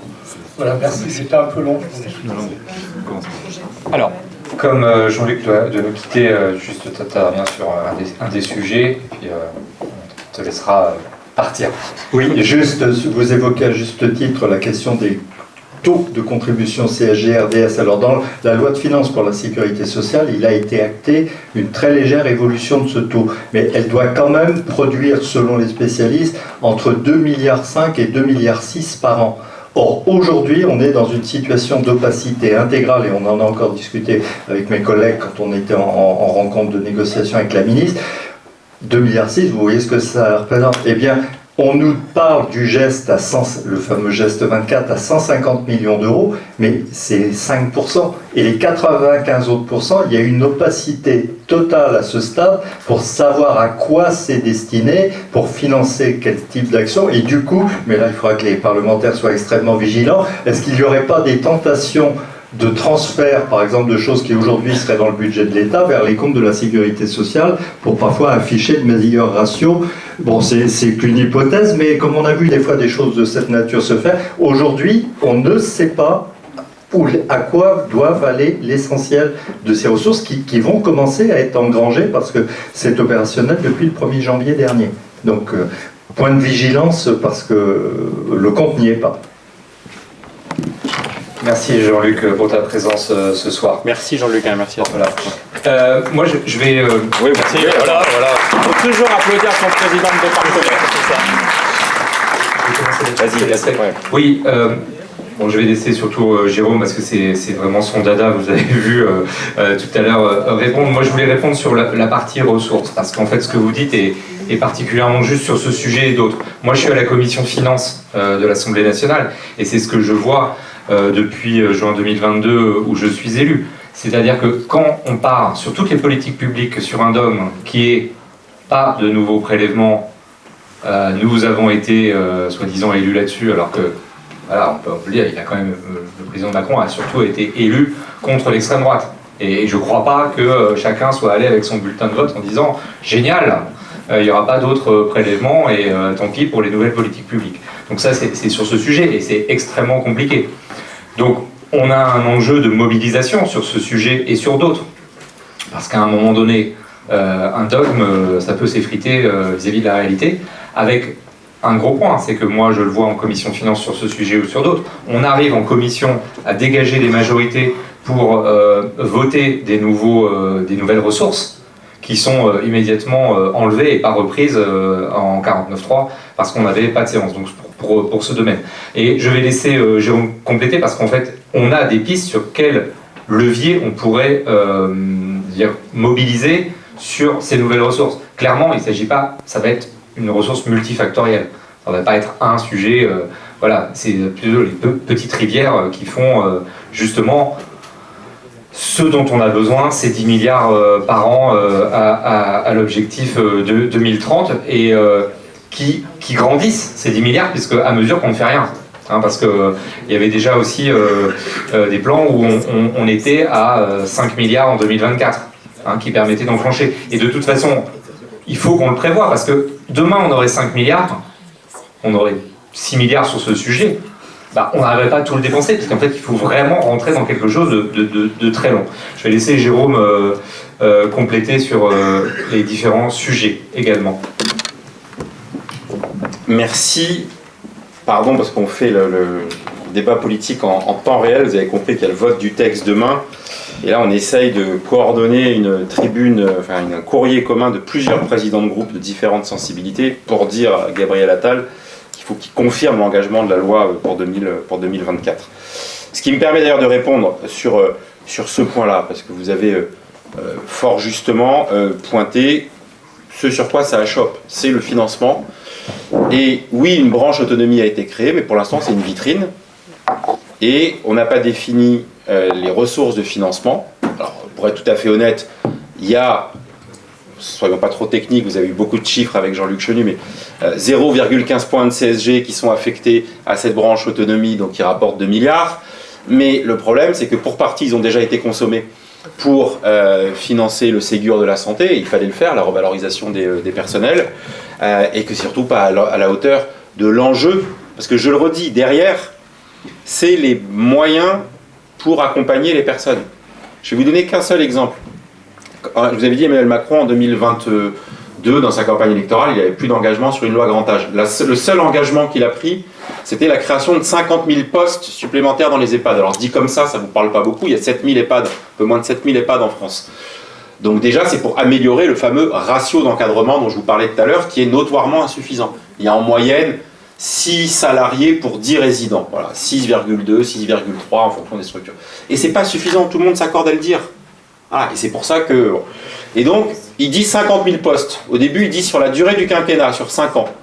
Pour la petite, votre parfaite information, tous les professionnels du secteur, je pense notamment à la Fédération hospitalière de France, qui est le grand organisme représentatif, mais même aussi la FEAP, qui est pour le secteur associatif, disaient qu'il faudrait au moins 100 000 postes pour pouvoir avoir ce taux d'encadrement au moins de 8 pour 10. Et moi, je vais vous dire, il faudrait qu'on soit sur un ratio d'encadrement de 10 pour 10. Un salarié pour un résident pour assurer notamment une présence, notamment le soir. On oublie trop dans les EHPAD que passé 19h30 ou 20h, il y a 2 personnes qui sont présentes dans un EHPAD. Si vous dites ça aux gens, ils pensent que le soir, il y a une infirmière au moins. Voilà. Maintenant, il y a au mieux une aide-soignante et une auxiliaire. Et donc, Emmanuel Macron, il dit 50 000 postes. Bon, on se dit, bon, bah, c'est pas assez, mais donc on s'attendait à 10 000 chaque année. 10 000 en 2023, 10 000 en 2024, etc. Chaque année, il y a donc ce qu'on appelle la loi de financement de la Sécu. Première loi de financement de la Sécu en 2023, au moment du vote, au moment du 49.3, parce qu'on ne les a pas votés, mais dans le contenu, il n'y a que la création de 3 000 postes. Rebelote en 2024, donc on l'a voté, toujours pas voté, mais passé par 49.3 en décembre dernier, il crée 6 000 postes. Donc en 2 ans, ils ne créent que 9000 postes sur les 20 000 qu'on pouvait attendre. Et avec quel argument? On n'arrive pas à recruter. Donc c'est le serpent qui se mord la queue. Pourquoi on n'arrive pas à recruter? Ça rejoindra une partie des discussions sur l'attractivité des métiers et les conditions. On n'arrive pas à recruter parce que les conditions de travail sont défavorables. Et donc si on recrute par petites touches, il faut faire un véritable choc de l'offre pour dire, je vous prends cet exemple. L'armée française, elle a besoin chaque année de recruter 30 000 personnes, la seule armée de terre. Elle dépense 20 millions d'euros par an dans les campagnes de communication. Vous voyez partout dans les métros, les jolis trucs, machin. Quand il y a eu une campagne de recrutement dans les métiers du domicile, ça s'est fait sur les réseaux sociaux, c'était il y a 2 ans, et ils ont dépensé au total 2 millions d'euros. Alors bien sûr, c'est pas que des campagnes qui permettent de recruter des gens, mais pour valoriser ces métiers déjà en termes d'image, on est très en deçà de ce qu'il faut faire. Donc, et je vais revenir après sur cette question-là. Le sujet, c'est celui du financement de cette branche autonomie. Donc, il faut mettre les pieds dans le plat. Oui, dans le système de solidarité, de sécurité sociale, c'est pas le chacun pour soi. Je vous dis ça parce que ce que vous allez beaucoup entendre là, c'est la petite musique sur l'assurance privée personnelle. Voilà. Sauf que, d'abord, l'assurance privée personnelle, en gros, c'est l'idée d'une assurance obligatoire, comme il y a une assurance obligatoire pour l'assurance automobile ou l'assurance habitation. C'est les 2 assurances que la loi vous impose de prendre. Si vous ne les prenez pas, vous faites un PV ou... voilà. Bon. Donc là, ce serait l'idée de... On vous oblige, dans votre contrat de mutuelle ou d'assurance santé, d'avoir un volet dépendance. Sauf que, ce qu'on oublie, c'est que le problème... Bien sûr, il y a la question du reste à charge, on va y venir sur le coût des EHPAD. Mais le problème principal que la branche autonomie doit financer, c'est du personnel. Et donc ça, c'est pas chacun qui va se payer son propre personnel. Donc on est bien dans une logique mutualisée, collective. Donc il faut un financement collectif. Alors l'autre tentation, c'est de dire chacune des personnes âgées va financer, ou en tous les cas, va moduler en fonction de son patrimoine. Parce que la grande arlésienne, la grande idée, c'est que le patrimoine des personnes âgées n'a jamais été aussi important. Pourquoi? Parce que 75% des plus de 75 ans sont propriétaires de leur logement. En moyenne, les Français, c'est que 57% des Français qui sont propriétaires de leur logement. Donc on dit, ils ont donc des économies. Prenons leurs économies, donc leur patrimoine, pour financer le coût de la dépendance, et donc c'est chacun qui va financer le soi. Ça, c'est pas la logique de la sécurité sociale. Ça, c'est une logique quasiment de capitalisation. Voilà, chacun épargne pour son propre truc. Et puis surtout, ça masque des disparités très fortes. Parce que d'abord, tous ceux qui sont propriétaires, vous n'allez pas les obliger à vendre leur patrimoine. Donc oui, il faut des prélèvements et des prélèvements sociaux. Donc, nous, on fait des propositions de cotisation sociale, vous avez mentionné certaines, mais je vais même vous dire, il y a des modes de cotisation sociale qu'on n'aime pas forcément. Vous voyez, par exemple, après la canicule, il y a eu une nouvelle cotisation qui a été créée, qui est les entreprises payent 0,3% de cotisation, et les salariés, je ne sais pas si vous vous rappelez, on n'a pas augmenté les cotisations, avec la conséquence de baisser leur salaire net, on a fait le fameux jour férié, où les gens ont donné gratuitement 7 heures de travail, etc. Bon, moi, c'est pas ma tasse de thé, parce que je suis pour une réduction du temps de travail à l'échelle de la semaine, de la vie, à l'échelle de la semaine, de l'année, et sur toute la vie. C'est pour ça que on était opposés avec Mickaël à la retraite à 64 ans, etc. Mais, admettons même, c'est un prélèvement obligatoire. Voilà, les gens cotisent, alors au lieu de cotiser par une baisse de salaire net, ils cotisent par une journée fournie gratuitement. Mais c'est une logique de cotisation. Si c'est la décision qui est prise, je m'inclinerai parce qu'elle va dans le sens d'une cotisation sociale également répartie. Après, il faut faire cotiser aussi certaines catégories chez les indépendants qui ne cotisent pas de la même manière que les autres. Après, j'en profite parce que je vois des acteurs aguerris. Il y a un peu l'idée que vous avez évoquée, c'est est-ce qu'il faut faire plus cotiser ceux qui sont potentiellement plus concernés par le risque dépendance.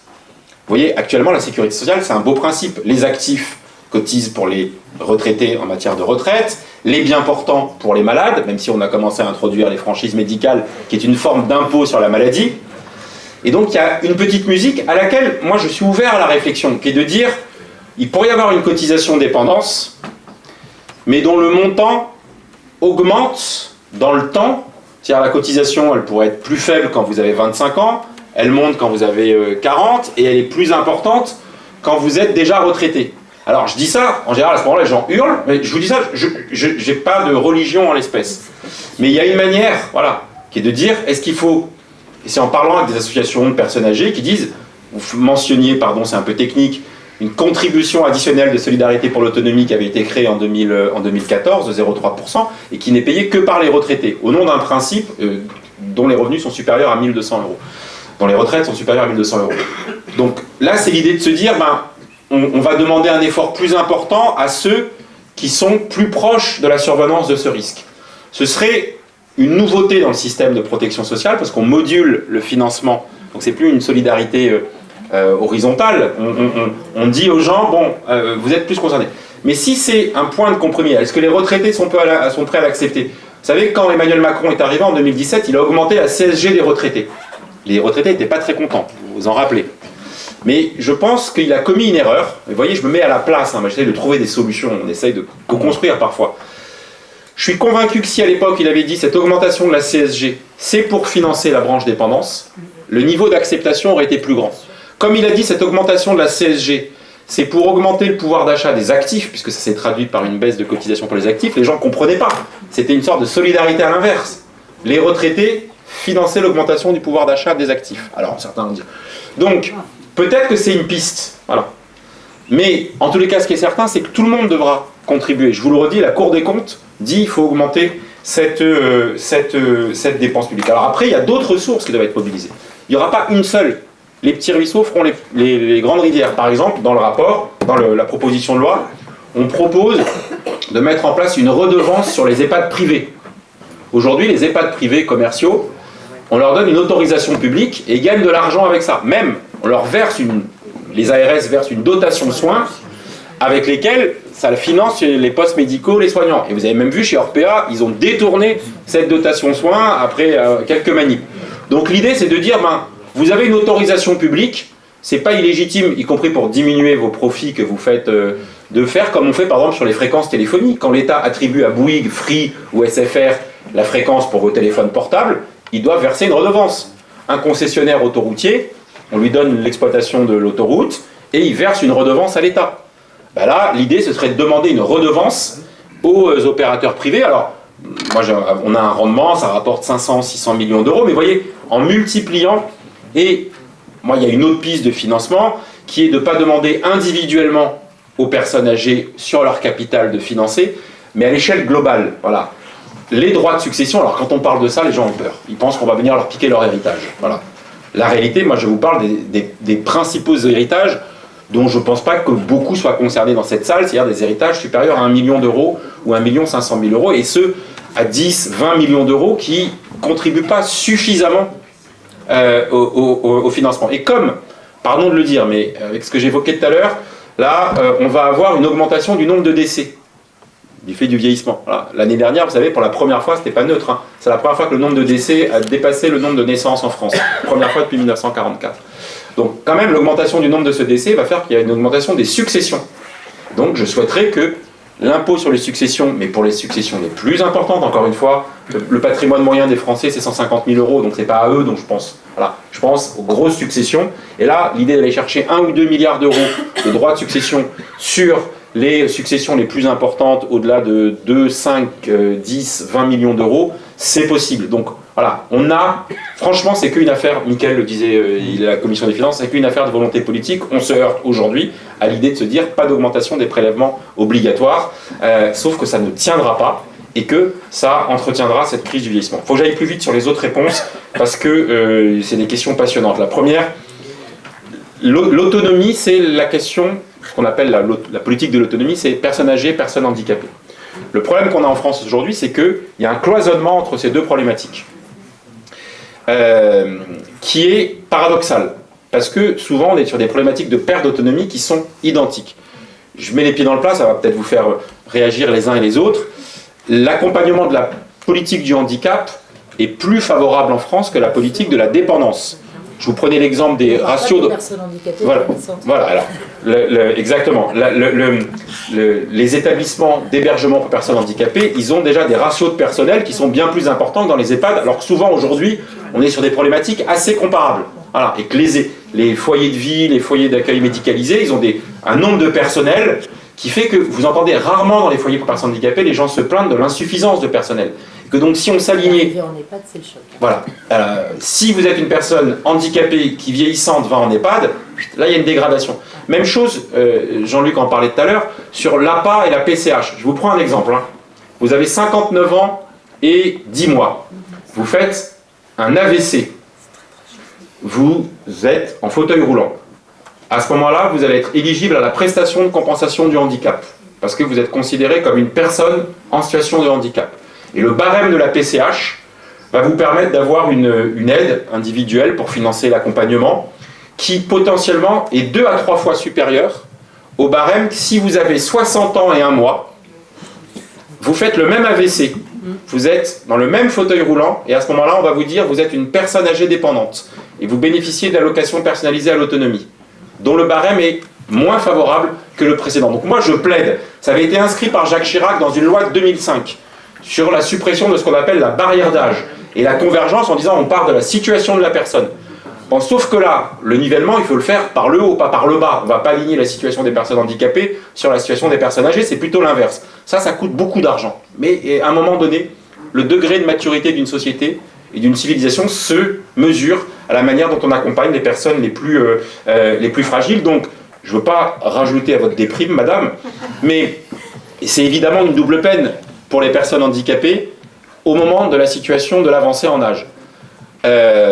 Il faut le dire, on a fait des progrès sur l'accompagnement des personnes handicapées. Je pense notamment au handicap mental, à la trisomie 21, où l'espérance de vie des personnes handicapées s'est considérablement accrue. Il y a des inquiétudes pour les parents qui disparaissent et qui veulent être certains que leurs enfants ont un niveau d'accompagnement. Et donc là, oui, ça suppose aussi, dans la fameuse branche autonomie, de faire converger les dispositifs d'accompagnement. La faible attractivité des métiers, les conditions de travail, je l'ai un peu évoqué tout à l'heure. Je ne vais pas tourner autour du pot. On ne peut pas avoir applaudi les premières lignes, les infirmières, les aides-soignantes, les médecins, etc. au moment du Covid. Et aujourd'hui, voilà, mon ami Arthur Delaporte, notre ami qui est député, vous le direz mieux que moi. C'est pas normal qu'une influenceuse qui habite à Dubaï et qui poste à la longueur de journée des conneries, pardonnez-moi, sur Instagram, soit plus valorisée en termes d'image et en termes de revenus que quelqu'un qui fait tenir le pays et qui fait le lien. Voilà. Donc on a un problème avec ces jobs inutiles, etc., qu'on ne pourra pas interdire, mais en termes d'image et de valorisation, il y a un enjeu de salaire. Alors vous avez raison, c'est des métiers difficiles. Voilà. Mais la perspective aussi qui leur est offerte fait que les gens se disent, je vais rentrer dans ce métier-là, et ça va être quoi ma perspective de carrière Alors après, il y a aussi un autre sujet, c'est qu'il ne faut pas uniquement que ces métiers soient tournés uniquement vers des jeunes entrants sur le marché. Le fait de permettre à des gens qui travaillent dans des EHPAD d'après aller faire du domicile, parce qu'il y a des gens qui ont une appétence pour ces métiers-là, et qui restent, il y a du turnover, mais il y en a aussi certains, fort heureusement. Mais moi, je ne tourne pas autour du pot. Quand même, la question des conditions de travail, et de la rémunération qui va avec, et de la reconnaissance de la société, font que, je vous redis, le fait de tarifer à l'heure dans les services à domicile, d'être dans une logique où les gens à la minute, vous savez, quand ils arrivent chez quelqu'un, ils prennent le téléphone, ils doivent décomposer un numéro, parce que le département, je l'ai été dans cette responsabilité, vous avez vu l'état des finances des départements, donc maintenant, on contrôle, vous avez fait 22 minutes d'intervention, vous avez fait 37 minutes d'intervention, c'est pas possible, c'est pas ça le lien humain. Il y a des moments, il faut qu'il y ait du temps inutile, les temps de coordination, les temps de staff dans les équipes ne sont pas valorisés. Bon. Donc il faut admettre qu'il faut faire un big bang de l'organisation de ce secteur-là, et que ça a aussi un coût. Dernière réponse rapide, le vieillissement dans le parc social, c'est une bombe à retardement. Soyons lucides, j'en parlais tout à l'heure avec Nathalie Appéré dans le bureau, parce qu'on a eu un long échange sur les pistes de travail à Rennes et dans la métropole. Aujourd'hui, 25% des résidents dans le parc social ont plus de 65 ans, mais ça veut dire qu'il y a certaines cages d'escalier, parce qu'elles ont été faites, voilà, quand il y a eu des rapatriés d'Algérie, ou quand il y a eu des tel ou tel moment, il y a des gens, aujourd'hui, il y a des cages d'escalier à 30, 35, 40% de gens qui ont déjà plus de 65 ans. Donc on sait que dans les 15 années qui viennent, ce sera que 15 ans de plus. Hein, comme vous l'avez dit, à 65 ans, on ne peut plus remettre en question le bail d'une personne. Déjà, il n'y a pas beaucoup de turnover dans le parc social. Voilà. Donc la solution qui est de bon sens, qui est de dire qu'il faut qu'ils puissent libérer les F5 et les F6 qu'ils occupent, parce qu'ils sont en sous-occupation. Bon. Après, il y a un principe de réalité. quand vous avez vécu 30 ou 40 ans à un endroit, c'est compliqué. Moi, je me rappelle une dame où j'étais allé, je faisais une enquête, je travaillais avec un bailleur social, elle dit mais je vais pas quitter mon appartement, elle est venue me montrer sa salle de bain, vous voyez cette faïence, c'est mon mari qui est mort il y a 10 ans, qui l'avait installée il y a 25 ans. Et donc tous les jours quand je vois la faïence qu'il a installée, je pense à lui. Donc elle m'a dit, je sais que peut-être qu'il faudrait pas que je reste là, etc. Mais c'est trop dur et il faut le comprendre. Et donc, comme vous l'avez dit, la seule chose qui peut motiver à quitter, c'est si on me propose quelque chose où j'ai vraiment du service supplémentaire, si j'ai vraiment des choses en plus. Ça, c'est le fameux parcours résidentiel. Il faut que les bailleurs, mais vous voyez bien les difficultés, la complainte, tous les bailleurs sociaux, ils vous disent on ne construit plus assez de logements sociaux pour faire du logement social adapté, spécialisé, donc c'est soit de l'habitat inclusif, des colocations, des petites pensions de famille, des choses à taille humaine, pour dire là où les résidences autonomie, comme elles existent, et j'étais au Colombier cet après-midi, et c'est une belle résidence autonomie, il y a de la place, donc... non mais, je vous dis ça parce que c'est compliqué de se dire je vais quitter mon logement avant que le pépin survienne. Et pourtant c'est là qu'il faut le faire. Et la dame nous le Voilà. disait. La dame, on a vu, elle nous le disait. Elle est venue. Elle est venue parce qu'elle a eu un pépin de santé. Voilà. Mais donc, en fait, l'idée de se dire et de se poser la question, et vraiment, si vous pouvez repartir avec ça, de vous dire, est-ce que l'endroit où j'habite aujourd'hui, il est adapté pour moi dans 5 ans, dans 10 ans, dans 15 ans, dans 20 ans. Et de prendre les décisions dès à présent. Et c'est pas uniquement transformer la baignoire en douche à l'italienne pour éviter les chutes, c'est de se poser la question, s'il y a des flanquets de marche, tôt ou tard, ce sera une difficulté. Voilà. Et donc, mieux vaut prendre la décision souverainement que dos au mur et admettre que pour bien vieillir, peut-être qu'il faut non pas aller en établissement, mais inventer des nouvelles formes de chez soi et y réfléchir. Voilà, je crois que j'ai fait... Alors, attendez, sur les dernières questions, sur les différences de tarification des EHPAD, notre collègue Christine Pires-Beaune, qui est députée du Puy-de-Dôme, a travaillé sur la baisse du reste à charge en EHPAD. La proposition principale que nous faisons dans le rapport pour baisser ce reste à charge, c'est d'abord d'introduire une modulation de la tarification des EHPAD en fonction des revenus des gens. C'est pas normal qu'on paye la même chose dans des EHPAD qui sont habilités à l'aide sociale, c'est-à-dire avec un tarif qui est fixé.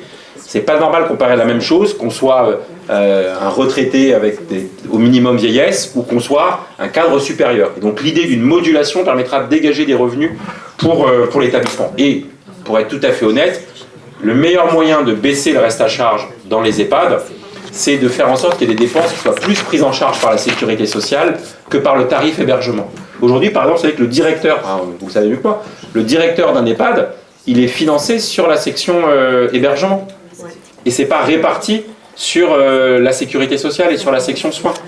Et par exemple, les dépenses d'alimentation dans un EHPAD, c'est que des dépenses qui sont prises en charge par le résident. Alors que Hippocrate le disait, que ton aliment soit ton premier médicament. L'alimentation en EHPAD, d'ailleurs au-delà, c'est crucial pour lutter contre la dénutrition, je vous en ai parlé. Et donc que ce soit pour partie financé par la sécurité sociale et donc socialisé, me paraîtrait aussi nécessaire. Enfin, je pense que le meilleur moyen, parce que les prix que vous donnez en région parisienne et ailleurs, parce que le foncier y est très cher, et qu'on répercute les coûts du foncier. Moi, quand j'étais président de département en Essonne, on a créé un service public de maisons de retraite, c'est-à-dire le département gérait lui-même les maisons de retraite, et c'était les maisons, et c'est toujours les maisons de retraite les moins chères de toute l'île de France. Et comment on a fait ? On a dit aux villes, vous voulez une maison de retraite accessible, il faut que vous vous débrouillez pour nous mettre à disposition un terrain gratuitement. Parce qu'un terrain en Ile-de-France, ça coûte 1 million d'euros. Alors c'est pour ça que dans la Creuse c'est moins cher, parce qu'il n'y a pas le coût du foncier qui est quand même beaucoup moins cher dans la Creuse que dans l'Essonne ou dans le cœur de l'agglomération parisienne. Mais ça aussi, c'est une forme de volontarisme. Allez, on essaye de prendre... Oula. Ouais. En fait, je regardais et je me disais, vu qu'on doit partir et que si on ne veut pas partir comme des voleurs, je me dis qu'il vaut mieux conclure par prendre de questions. Et comme ça, le temps n'est frustré. Voilà, et le temps, on peut échanger des cartes de visite, etc. De toute façon, vous dire qu'on est complètement accessible. Vous dire une chose, c'est que vous trouvez l'intégralité de la proposition de loi, pour ceux qui veulent la voir, sur le site du groupe socialiste à l'Assemblée nationale. Vous avez les coordonnées qui figurent là. Et